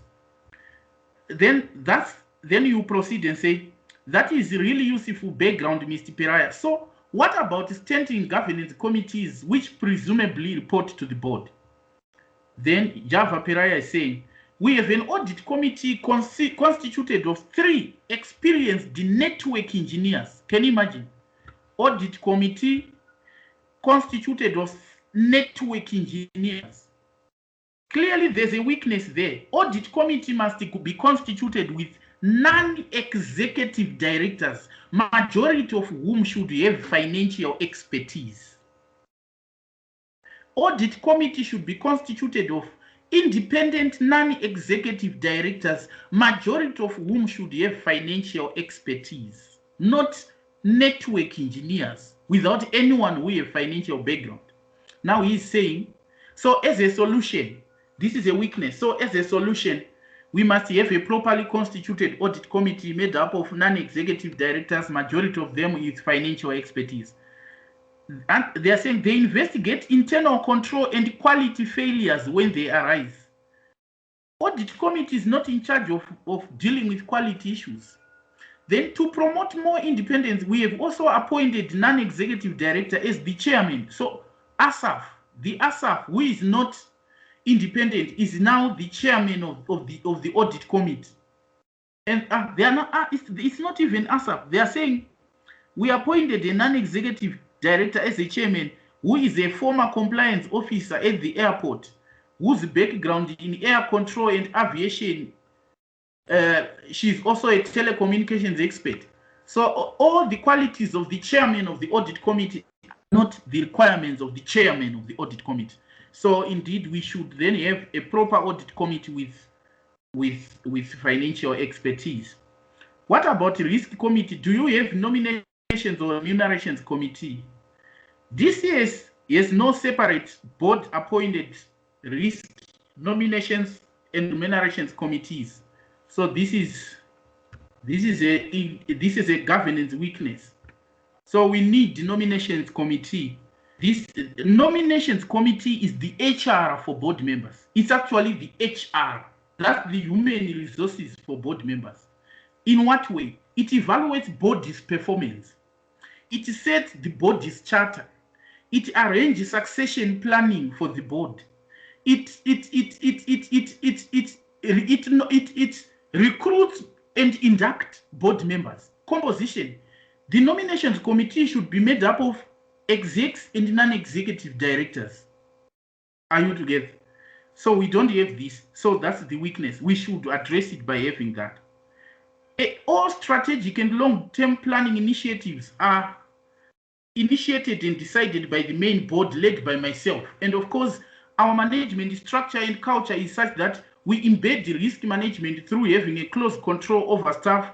And as I mentioned to you previously, as for salary, we strongly believe all board members should be on a fixed salary. This is not right. Board members, they are there to serve interest of shareholders. And the components of their remuneration should be suggested by should be designed by the remunerations committee.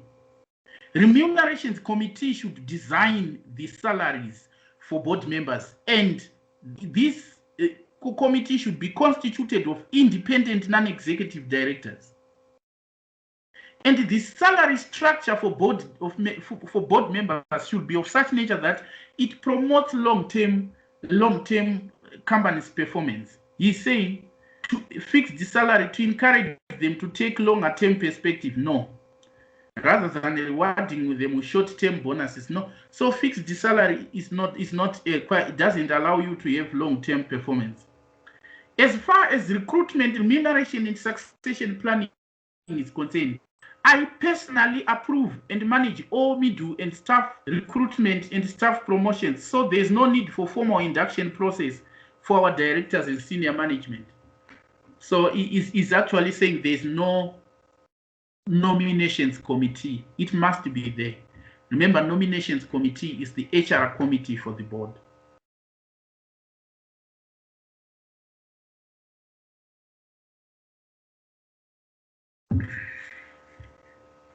All right.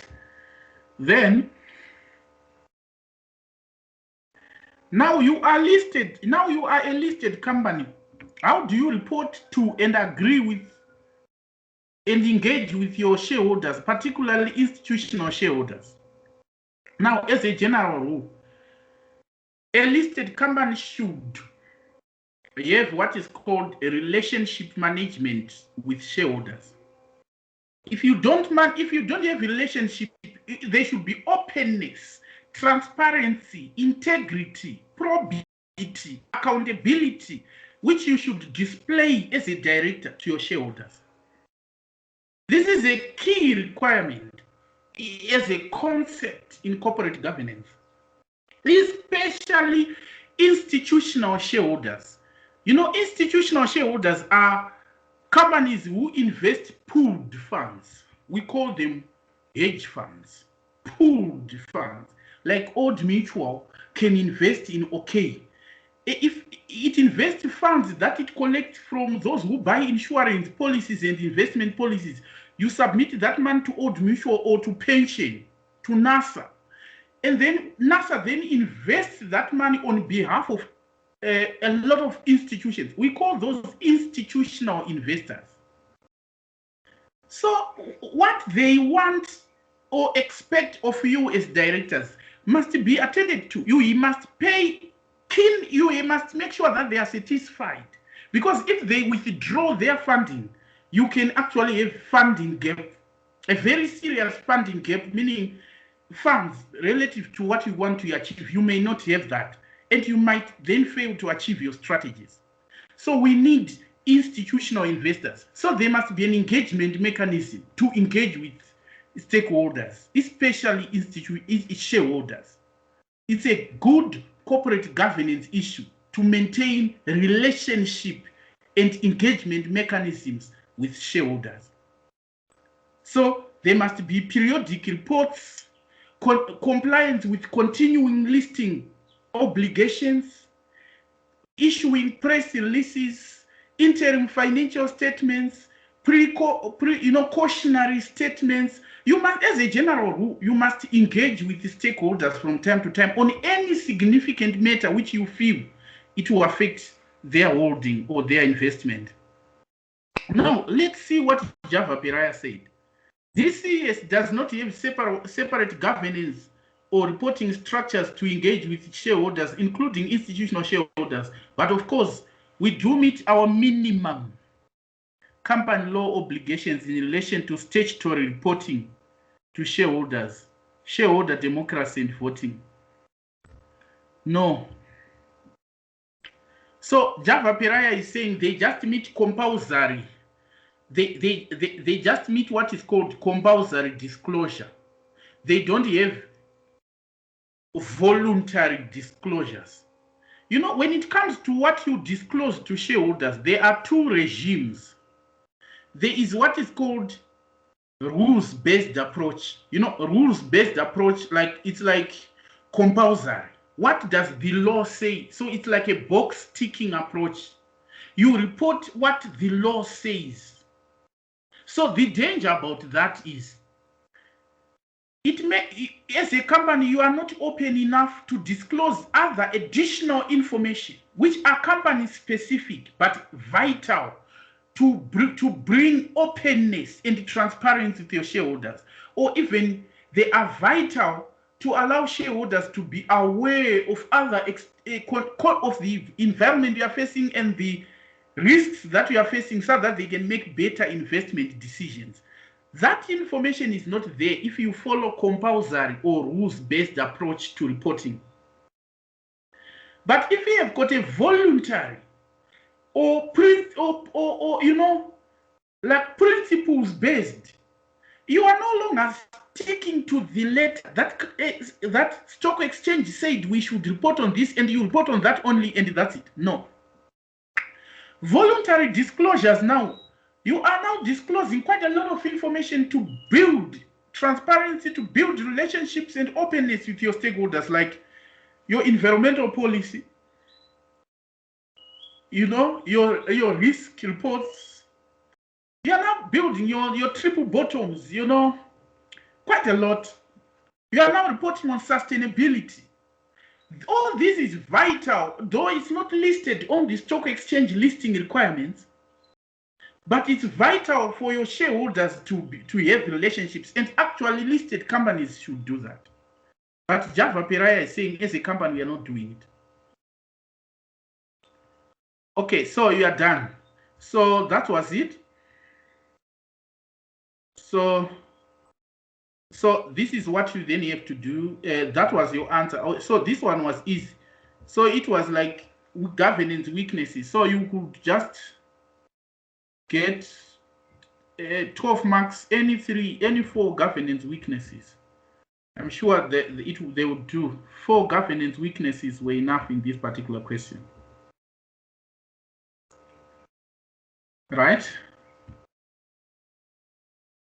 Now, under strategy and resource allocation heading in the October report, the possibility of DCS supplying and supporting such technologies as cloud computing and big data analytics is referred to. To accompany the consultant's report, a presentation is needed about exploitation of such technologies. Now, prepare information for presentation slides to be presented to the DCS board, including relevant bullet points and supporting notes, include highlighting the key benefits and identifying the main opportunities presented by big data analytics. So there are 2 slides. Notice, this question is saying 2 slides. One slide is about benefits. One slide is about benefits, and the other slide is about opportunities presented by big data analytics. So if you are given, notice guys, if you are given 2 slides and you are just given 6 marks, if you are given 2 slides and you are given 6 marks for the 2 slides,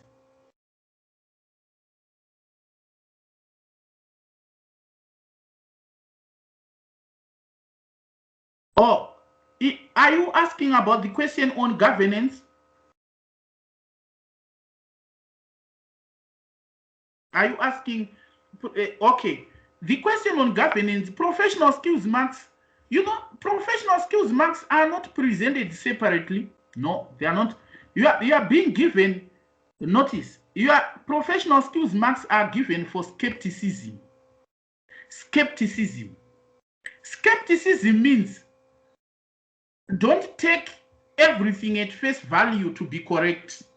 You need to critically examine whether it is correct.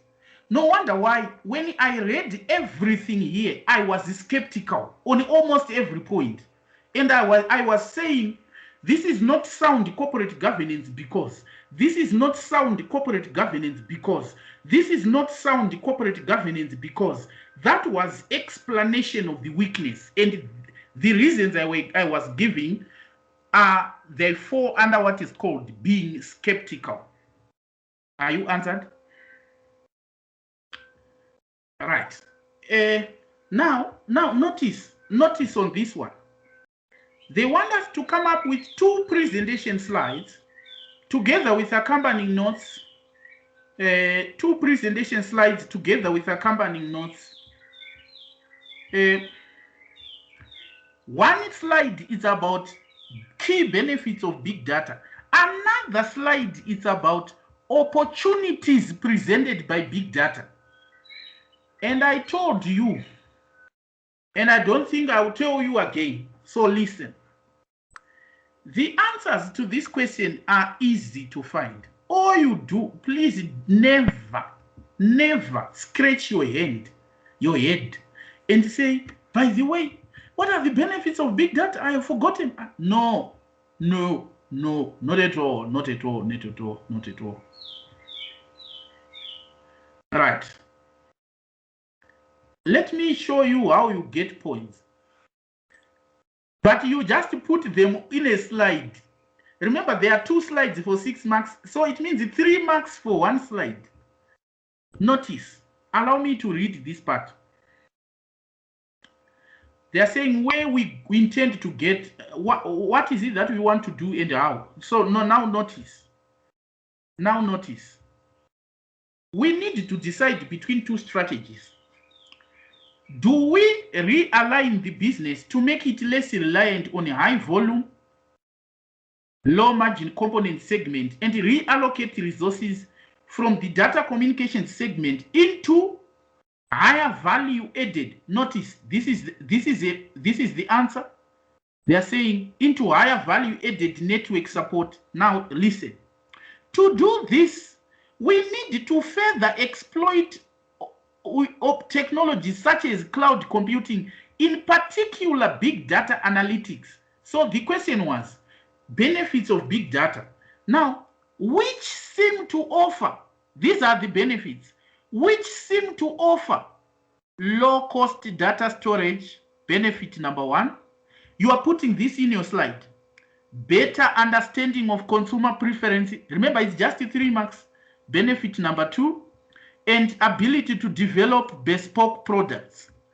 Benefit number 3. Can you not, please, can you just type, say, noted, say, the fact that answers are obtained in the case, the moment you begin to stretch your head yourself, you are highly likely writing theoretical answers, not correct answers. Now, notice students would then say, suppose you were in this exam and you say, by the way, said what are the benefits of big data? And you say sentiment analysis, high beta insights. And those are correct points, but they are not particularized, so to speak. They are not points for this company. We are telling you that we had an October board report where we talked about benefits of big data. So in other words, the benefits we want are in the October report. We don't want benefits which are not in the October report. Now, benefits. Now, what are the opportunities? Now, there is benefit and there is opportunity. Opportunity is what you can now, how this benefit you can turn it into a competitive advantage. That's now benefit opportunity now.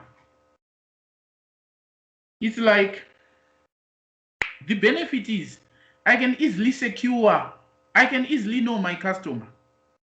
I can offer bespoke offerings to my customer.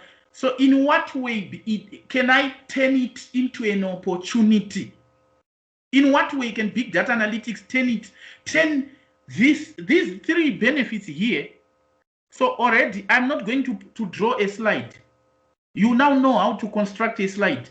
You just say benefits of big data. Then you say, after saying benefits of big data, you write this in points form. Lower cost data storage, that's benefits of big data analytics.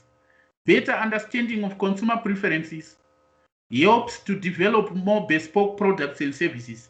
And then you explain this in the explanatory notes. So you would notice that in the explanatory notes, when you explain this, it's easy now. You can't tell me you don't know how to explain low-cost data storage. I've been telling you about cloud computing, making use of big data storage, how it saves money. I was telling you that the traditional storage of data is to save a lot of data communication equipment, which is expensive. Now, if you have got cloud computing, you can now tap into that database using big data analytics, and you can do that easily and less costly. Now, what then are, so you can now explain each point. Fine. Now, what are another slide is opportunities presented by big data analytics. Opportunity is how a benefit that you have said can be a strength to you. That's now an opportunity. How then can you turn it into a competitive strength in the market and exploit it? So you can, because cloud computing is a new phenomenon. I'm now explaining opportunities. So opportunity number one, it helps the firm to better segment its market. Cloud computing is a new phenomenon. Only 3 companies are doing it. So we don't even know yet the genre of our customers, who the customers actually are going to exploit, to want this. So big data analytics will give us insights beforehand to know which nature of customers really require this on a profitable or commercial scale, so that we can bespoke, in so doing then have to bespoke our offerings to that correct market segment. Another, it helps us to make locational decisions. Better locational decisions, or big data analytics helps us to innovate new products and deliver ahead of our competitors. Because big data analytics as a benefit, it gives you more insights, even sentiment analysis, even trends in the market. So with such information as a company, we can now innovate new products in light with the insights or trends we have generated, and offer products better or ahead of our rivals in the market. Are you not seeing how a benefit can be turned into an opportunity for big data? A benefit is a benefit that big data analytics can offer. But what an opportunity is, after taking advantage of that benefit, in what way can we be competitively advantaged on the market? That becomes an opportunity. So you have to, that one was an easy question. 3 slides. I mean 2 slides, meaning 3 marks on benefits. Just 3 marks on another slide for opportunities. So you write benefits of big data, you copy those. You now know where to get those. That one I'm sure you now starts. You then, underneath this slide, you say explanatory notes. I told you what a slide looks like. So I know you know that now. Another is opportunities presented by big data, and then you again begin to give us opportunities which are presented by big data. Okay, you know, as you say, I like talking. I said in the beginning, I don't want to say too much. But are you not saying I'm still talking? One should remind, say, please, you said you don't want to talk. Can someone remind me on that one, guys? You know, when I begin talking, I like talking.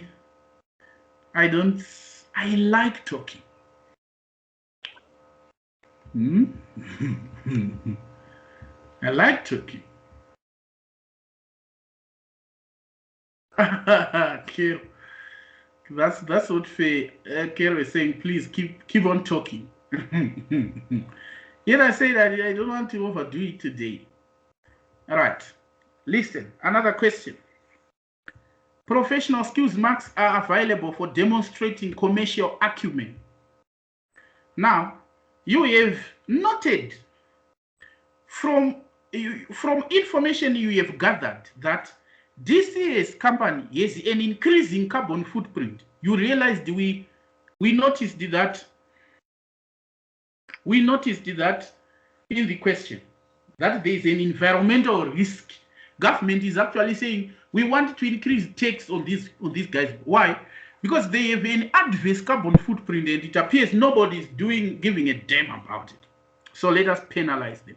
Now, you have noted from the information you have gathered that DCS company has an increasing carbon footprint, which it estimates in total, but it is failing to control adequately. As part of the consultant's report, you are considering recommending to DCS that it commissions a specialist environment and sustainability consultancy company to assess these issues at DCS. Now, required, draft a concise section of the consultant's report which constructs the case for commissioning an environmental and sustainability audit of the company, of the DCS company, from both financial and environmental perspective, suggesting ways in which the consultants might assist DCS managers to become more sustainable in the management of their carbon footprint. You know, these are some of the questions where you say,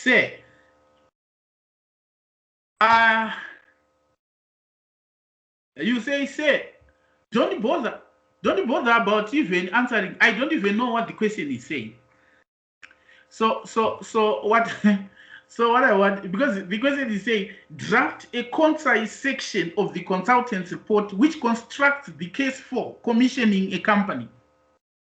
Actually, the background of the question is, listen, DCS has realized, I have gathered the information and realized that DCS has a worsening carbon footprint. It is failing to control it. Now, I suppose it engages a specialist consultant to achieve the same. Now, the question now is, draft a concise section of the report which constructs the case for this commissioning of the consultant, and telling us how the consultant will then help DCS from financial and environmental perspective to make their operations sustainable, meaning to avoid damaging this particular environment and stuff. You know, that question is a question which requires not much sense, but common sense. Let me put it this way, because I want you to answer it yourself. I am failing to lose weight. Suppose I'm failing to lose weight, and then I have done everything that I can do to lose weight. I'm failing. I have dieted to no avail. I have even done everything that this exercises and stuff to no avail. And then I come to you and say, I have tried losing weight. I am not getting it right. I don't know why. And then you say, you advise me and say, I suggest you consult a doctor.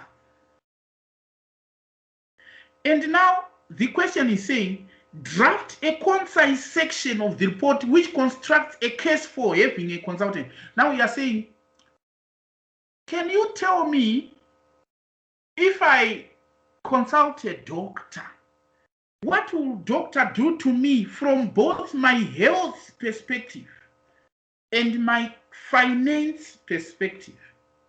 You can actually tell me that, look, if you hire a doctor, suppose you are thinking that you are eating potatoes and potatoes, the doctor is knowledgeable in these issues.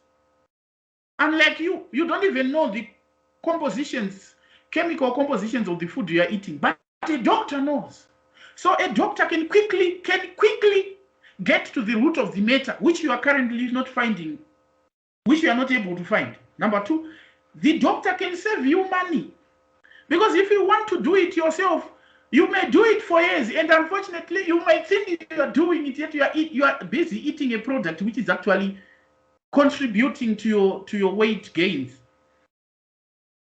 If you say potatoes, they don't cause you to gain weight, doctors are able to tell you where these potatoes are mined, which fertilizer is put there, what are the compositions of that potato.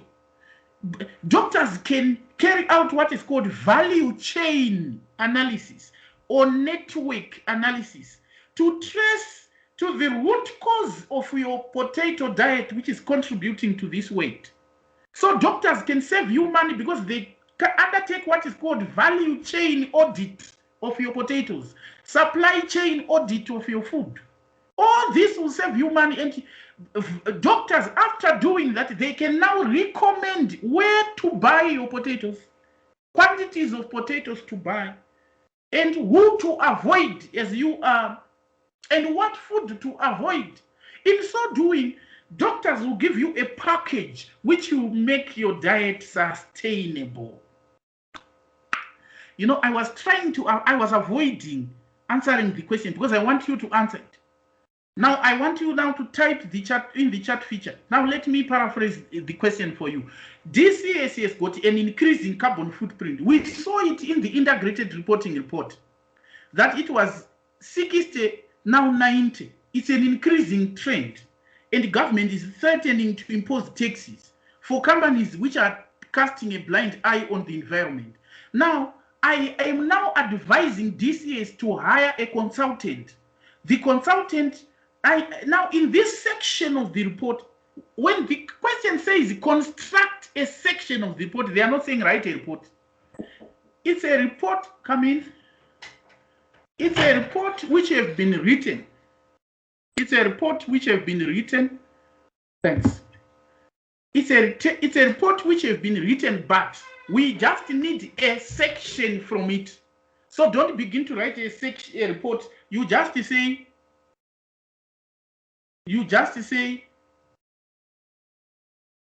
case for hiring a consultant to mitigate increasing carbon footprint. You underline. Now, in your opinion, what are the benefits of hiring this particular? When they say case for, they are saying benefits. What are the benefits of hiring a consultant from both environmental and financial perspective, and also how we can ensure that it is sustainable? Can you type?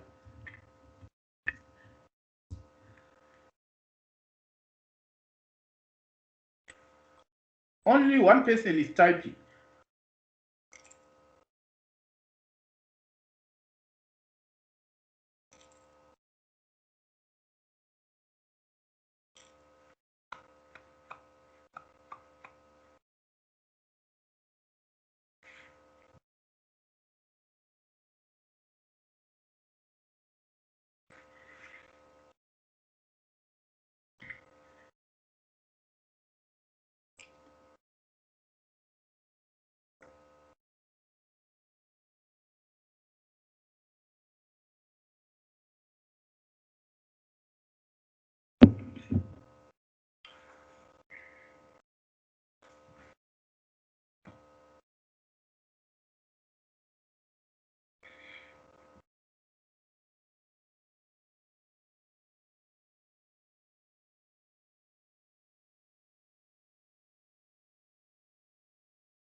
Right? So you guys are getting the answers right. Avoid penalties. Consult who have expertise in advising on issues concerning carbon footprint and how it can be reduced. Good. Actually, the answer, what you have typed is that the consultant knows and you don't know. Because clearly you don't know the source. So the consultant with expertise can pinpoint the source. And what are the consequences? We then build a relationship with the stakeholders, with government. We then build relationships with green investors. You know, those investors who are sustainable, investors who don't just put money for the sake of money, but for the sake of getting it going green. And quite a lot. You save money, you save penalties. Because the government is actually threatening. You have to point to them that government is actually threatening to increase taxes. You copy that part. Government is copy that, paste it, and then say, hiring a consultant who bring this potential risk to a manageable level. Always, if possible, copy it wherever you get it and paste. And the consultant has got what is called value or supply chain analysis, because the consultant is in this field. We may think we are the ones failing to control carbon, yet where we are buying, that's where they are failing. Do you know that? We may think we are the ones failing to control carbon, yet it is just being piled on us by others. So the consultant will undertake supply chain analysis of the carbon footprint, so that they can actually make sure that our supply chains, meaning our distribution channel partners, from producers, from suppliers, wholesalers, producers, retailers, to the individual customer, all these are environmentally friendly, and there is mitigation on carbon footprint. In so doing, our business is now sustainable. Right? The reason why I need this, the reason why I opened this paper was because it says section of the report.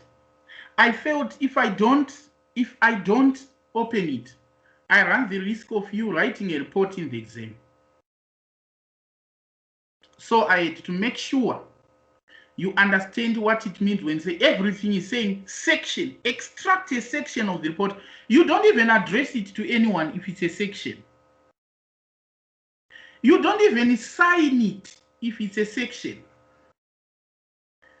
Remember, a report includes a lot of things, and the examiner is saying extract a section. So you can't extract a section and sign it.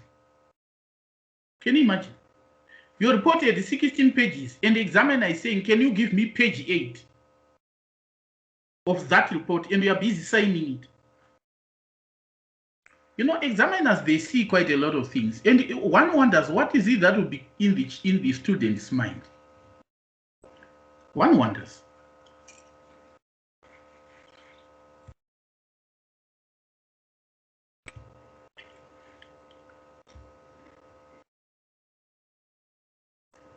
right?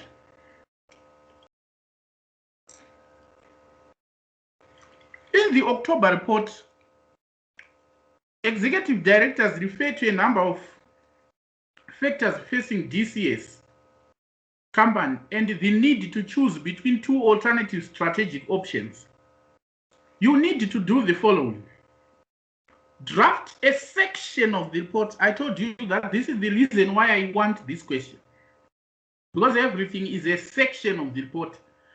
It's not, so you don't say to the board. If it's a section of the report, you don't say to the board from. No. You are just extracting a section from a report. So it's like on that section, just tell us what is written there, not like to the board from. No. Draft a section of the report to identify and briefly discuss three main risks which DCS is currently facing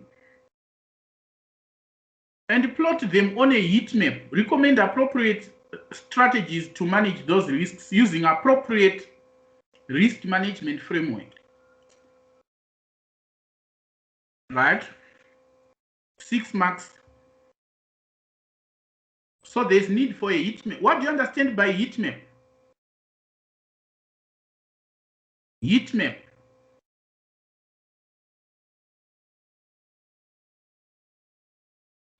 Heat map is TARA framework. Heat meaning the impact versus probability of occurrence.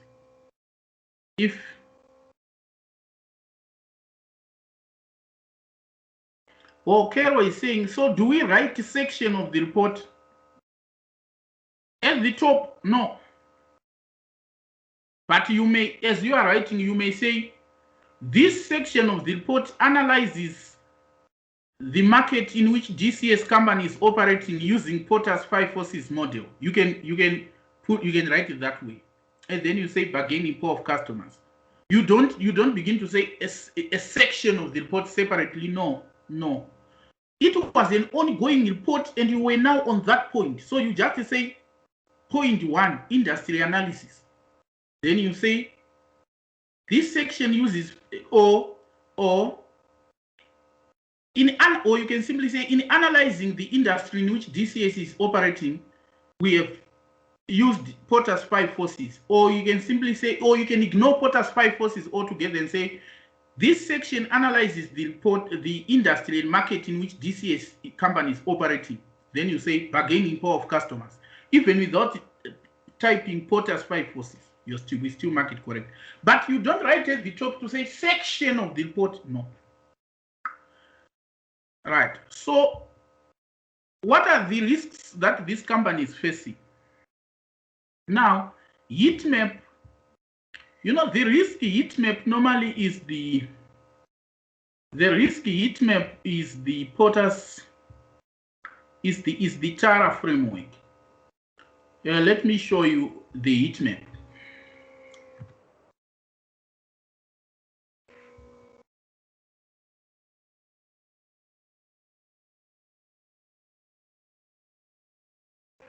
TARA framework.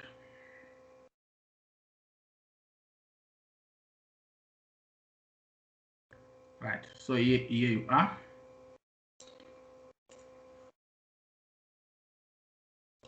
I'm sure you know it. It's like this. The simplified version is like this.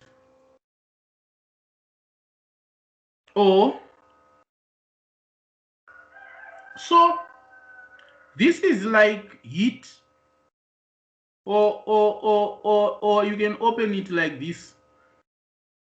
This is like heat. The red there indicates that if this risk is to happen, the company will burn. Will actually burn.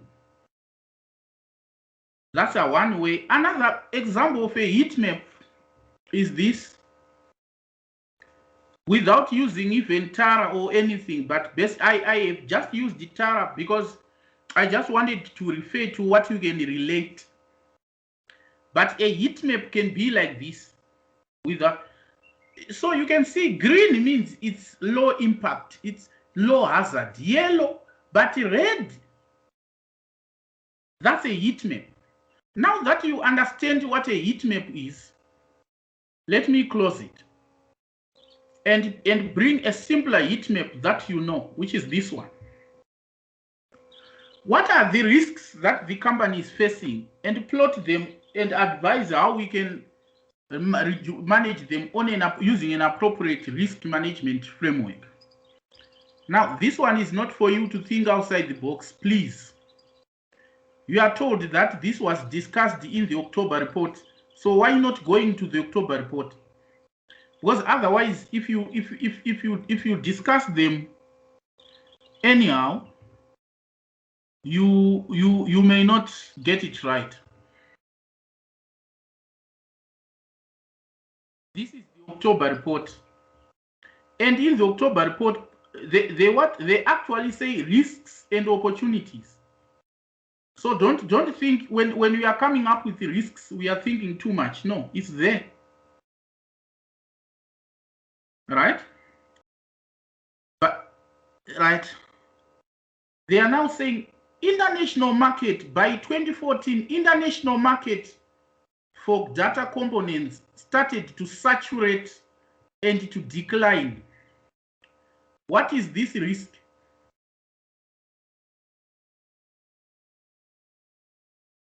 What is this risk?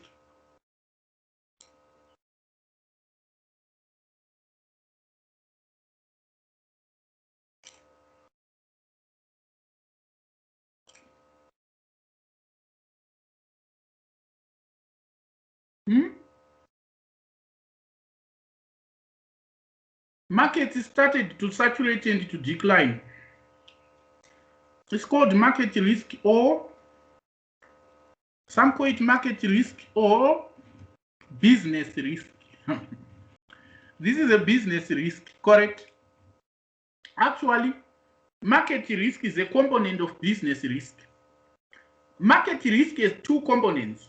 You know, business risk has two components. Business risk means you can fail to break even because of two things. Either the market is now competitive, that's market risk, or the product fails, that's product risk. The two gives you business risk. Get that? And then this is not just business risk. So you have identified business risk, but I'll tell you how to explain it, because they want it explained, not just identified. So you have now obtained a risk. You have now obtained a risk. Number one is business risk. Number two is here. Remember, when they say key risks are obtained by the board, not by you. So here is another risk. Lenders have recently been quite willing to lend additional long-term finance at competitive interest rates, but are now tightening their credit lines to the company and placing covenants to keep financial risk within acceptable level limits. They are also increasing their interest rates to compensate for the additional financial risk. So the financial risk is already mentioned by the examiner. Now, when they say, are you not seeing financial risk is already mentioned? So this one doesn't require thinking, it requires copying. Now notice, they are saying, explain why you are saying that is a risk. This is the explanation. This is the explanation. Up to here, you just copy this and paste. Remember, there are 6 marks for 3 risks. So you say financial risk and copy this and paste it, because that's a risk.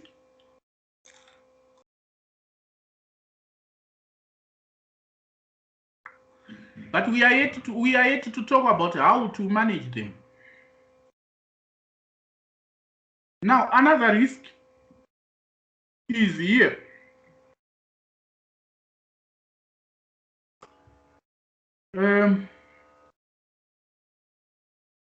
Right, there is this strategy and resource allocation. Which risk are we facing there? Strategy and resource allocation. There's a risk also there. What is that?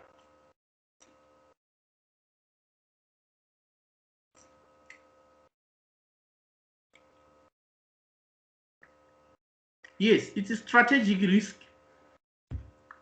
If we say imagine someone is saying, I want to pursue this strategy. Clearly, there's a risk that that strategy may not work. That is a strategy. You know what? That one now is a very, very important risk on the heat map. On the heat map now, that is in the red category. It's in the red category because what they are now, they are at a crossroads. They are now at a crossroads. So it's either I go this way and I go this way. And either way are ways of no return. So the strategic risk is very important because it is going to shape our future. So that one now is red on the heat map. That one is red. If it does happen that we misfired, we are doomed. Because already we can't fall back to what we used to know because the market is already declining. You get that? Okay. I haven't explained another risk, you know, it's environmental risk. There is carbon footprint. Remember, we are even busy hiring a consultant. That risk, don't forget about it. You don't need to read about it. It's dotted all over the case, that risk, environmental risk. Now, here's the deal. They are saying plot them on the heat map. So strategic risk is high. This one is high because we are at a crossroads. But you may say, why are you saying crossroads? Where is it written? It's written here because they are saying, where does DCS want to go? In other words, it wants to shape a new direction. They want to start on a clean sheet of paper. But they are saying, look, can we refocus or fall back to what we know? Or can we realign? So here is a crossroad. I'm sure I have explained that part now because you may say, where is it written? They are saying from now going forward, meaning what we are going to decide now is going to shape our future. That's a strategic risk. That one is very important now. It's a strategic risk. Why? Currently, cloud computing and big data analytics, that's an alignment strategy. I'm already explaining it. Cloud computing and big data analytics currently accounts for low volume. Only 3 manufacturers are doing it. So if we pursue this strategy, clearly there is no meaningful returns at the moment. But what about the outlook? What about the future? Clearly this is for the future because of disruptive technologies. Cloud computing and stuff are disruptive technologies to our existing business model. Now, the large businesses, if they cast a blind eye on disruptive technologies, normally they are thrown out of a business overnight. Thrown out of business overnight. So disruptive technologies, even though they are not yet viable, you can as well embrace them.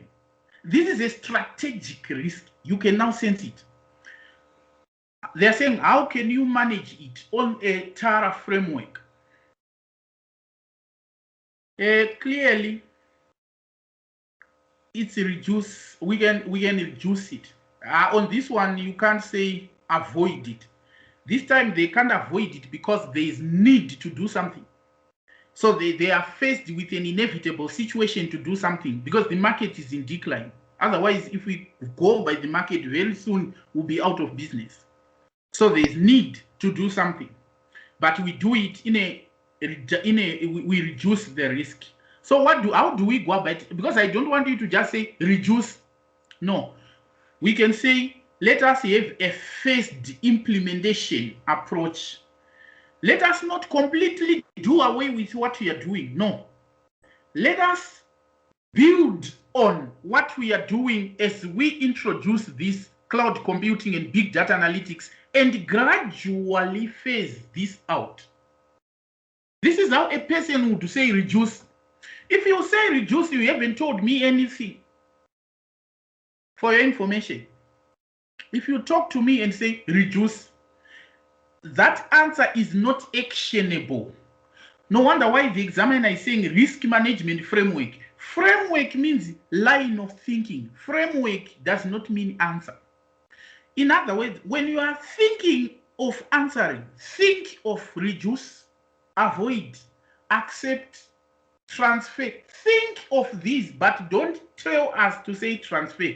If you are now saying reduce, put it in a manner which is actionable, like you have a phased implementation of the realignment strategy, meaning get there, but don't immediately get rid of this. Build on this to get there on a phased way. That is called reduction. Don't just say transfer. No, you say take an insurance policy. That's what it. If you advise the director and say transfer, the director is confused. It was better if you have never advised. It was better that way. Then environmental risk, it's a reduction approach. It's that one is a reduction. No wonder why. How do we reducing it? You say reduce by hiring a consultant to carry out environmental and sustainability audit and advise the board on what they should do. That's how you answer it. Business risk. Business risk is understood from what we have said in Porter's 5 forces model. Everything you said in Porter's 5 forces model is generically describing business risk. So when you are describing business risk, talk about bargaining power of customers, bargaining power of suppliers, threats of new entrants, threats of substitutes. All those are factors which may cause you to fail to break even. And that's a business risk. Please take note. One day you shall say in the question there was no Porter's 5 forces model. And what the question said, evaluate the business risks facing the firm. How would you evaluate a business risk in the absence of Porter's 5 forces model? It's not possible. So when you are explaining business risk, all you are simply explaining is the bargaining positions of those forces relative to the firm's business model. Oh, I need you to take note of that. Is someone listening to you say? Just say noted. Just to know that at least someone is listening to this point. Okay, because you may then say, what really do I write about on business risk? Business risk is about Porter's 5 forces. That's business risk. So you may say, do I really have to rewrite Porter's 5 forces again? No. Business risk. You are now summarizing what we have told us on Porter's 5 forces. You are simply summarizing under business risk what we have told us on Porter's 5 forces. Summarize it with 3 sentences. It will be done. Now you may say, how then? What are the appropriate strategies to avoid business risk? Strategies to avoid business risk are strategies to beat up Porter's 5 forces model. If we say you are over-relying on suppliers, and the 2 suppliers who you had, they caused you to fail to meet your order, how do you do it? Diversify your suppliers. That's how you put it. So answers are glaringly there. Diversify your suppliers. You get it?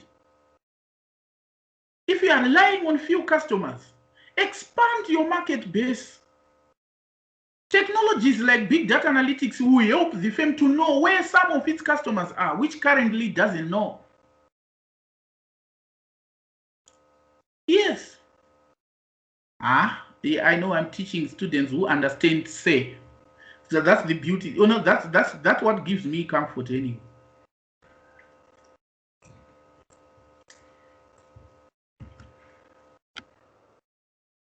Francis, are you in the lecture?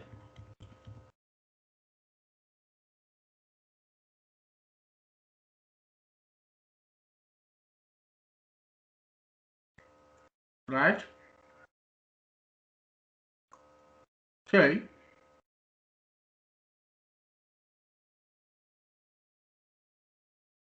Now here, are you not seeing that commercial acumen skills where identified? Commercial acumen means show awareness. Show awareness to the wider organizational context facing this firm. So are you not seeing? I told you everything from the start. I told you environmental risk, business risk, financial risk, and strategy risk. This is what we have been discussing from number one now. So commercial acumen is your ability to comprehend all. You are advising directors. In your advising, you are showing them that you know the context of the company they have presented to you.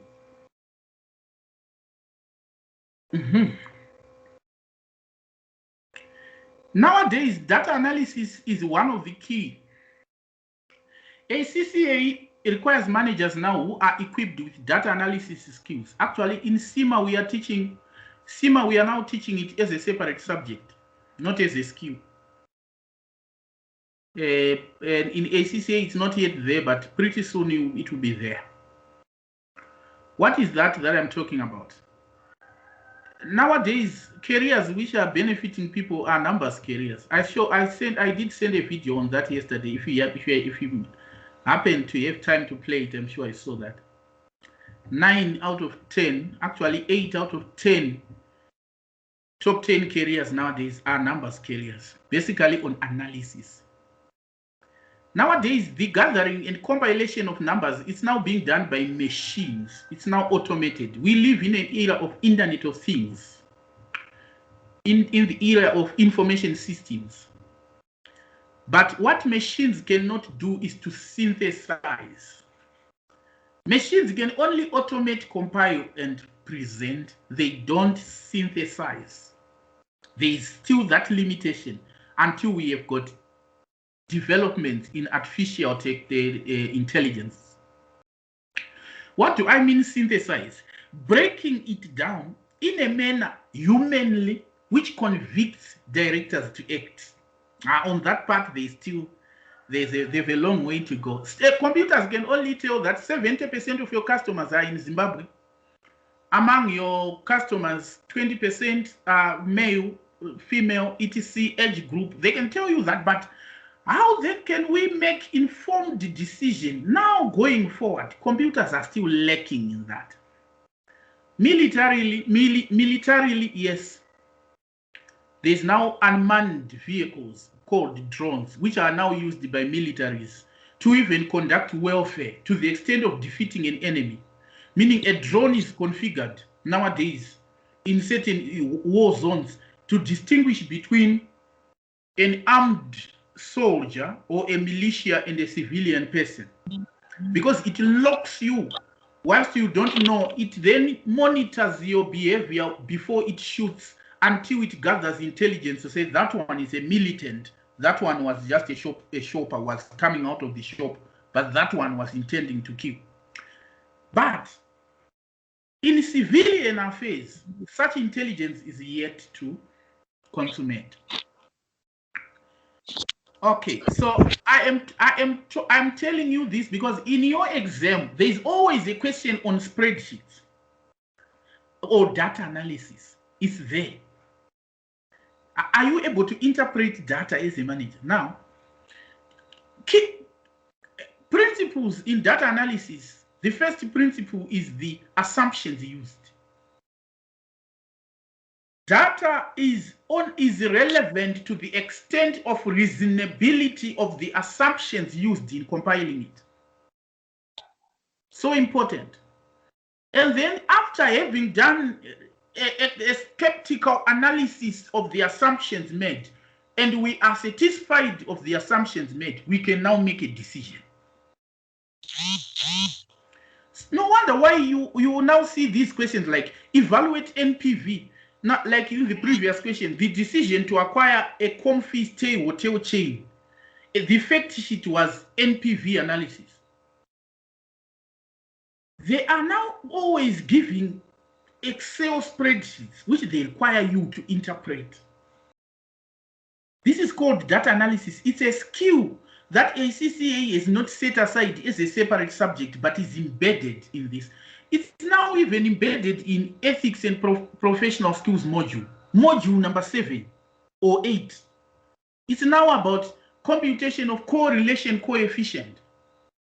Interpret the correlation coefficient from the data given, independent variable, and a lot of other questions from there. This skill, we dearly need it. So you have to understand it. Don't have an attitude when you see figures. When I say this skill, we need it, it's like students who don't do well on that skill. You are not doing yourself a service, but a disservice. Okay.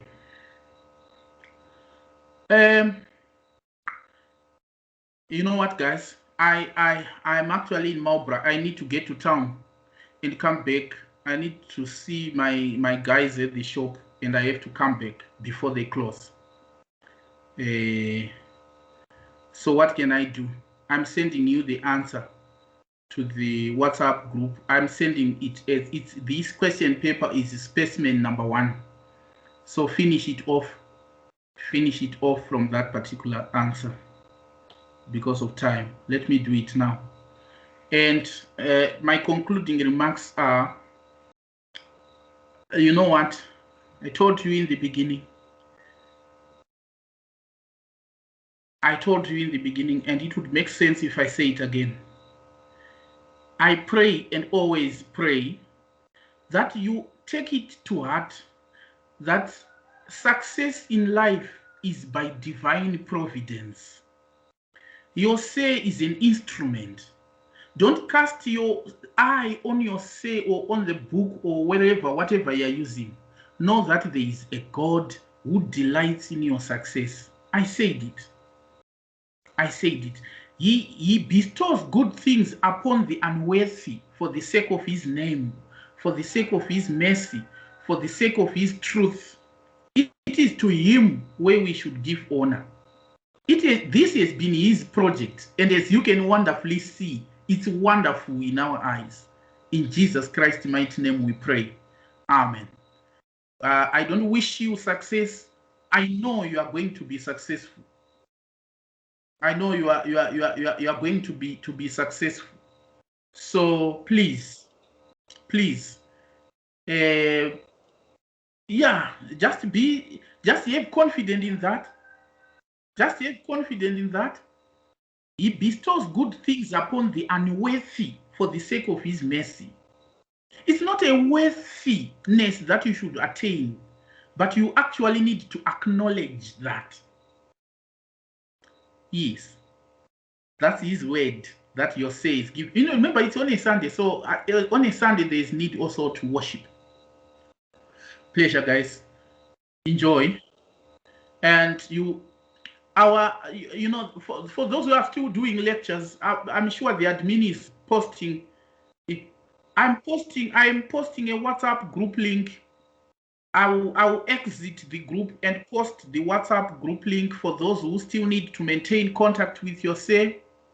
I'm going to do that. Another issue is I'm going to send additional papers in the group before I exit, such that you practice those and make sense of those. What can I say? Pleasure. Allow me to dash to town. Cheers. Bye. Thank you. Bye. Bye.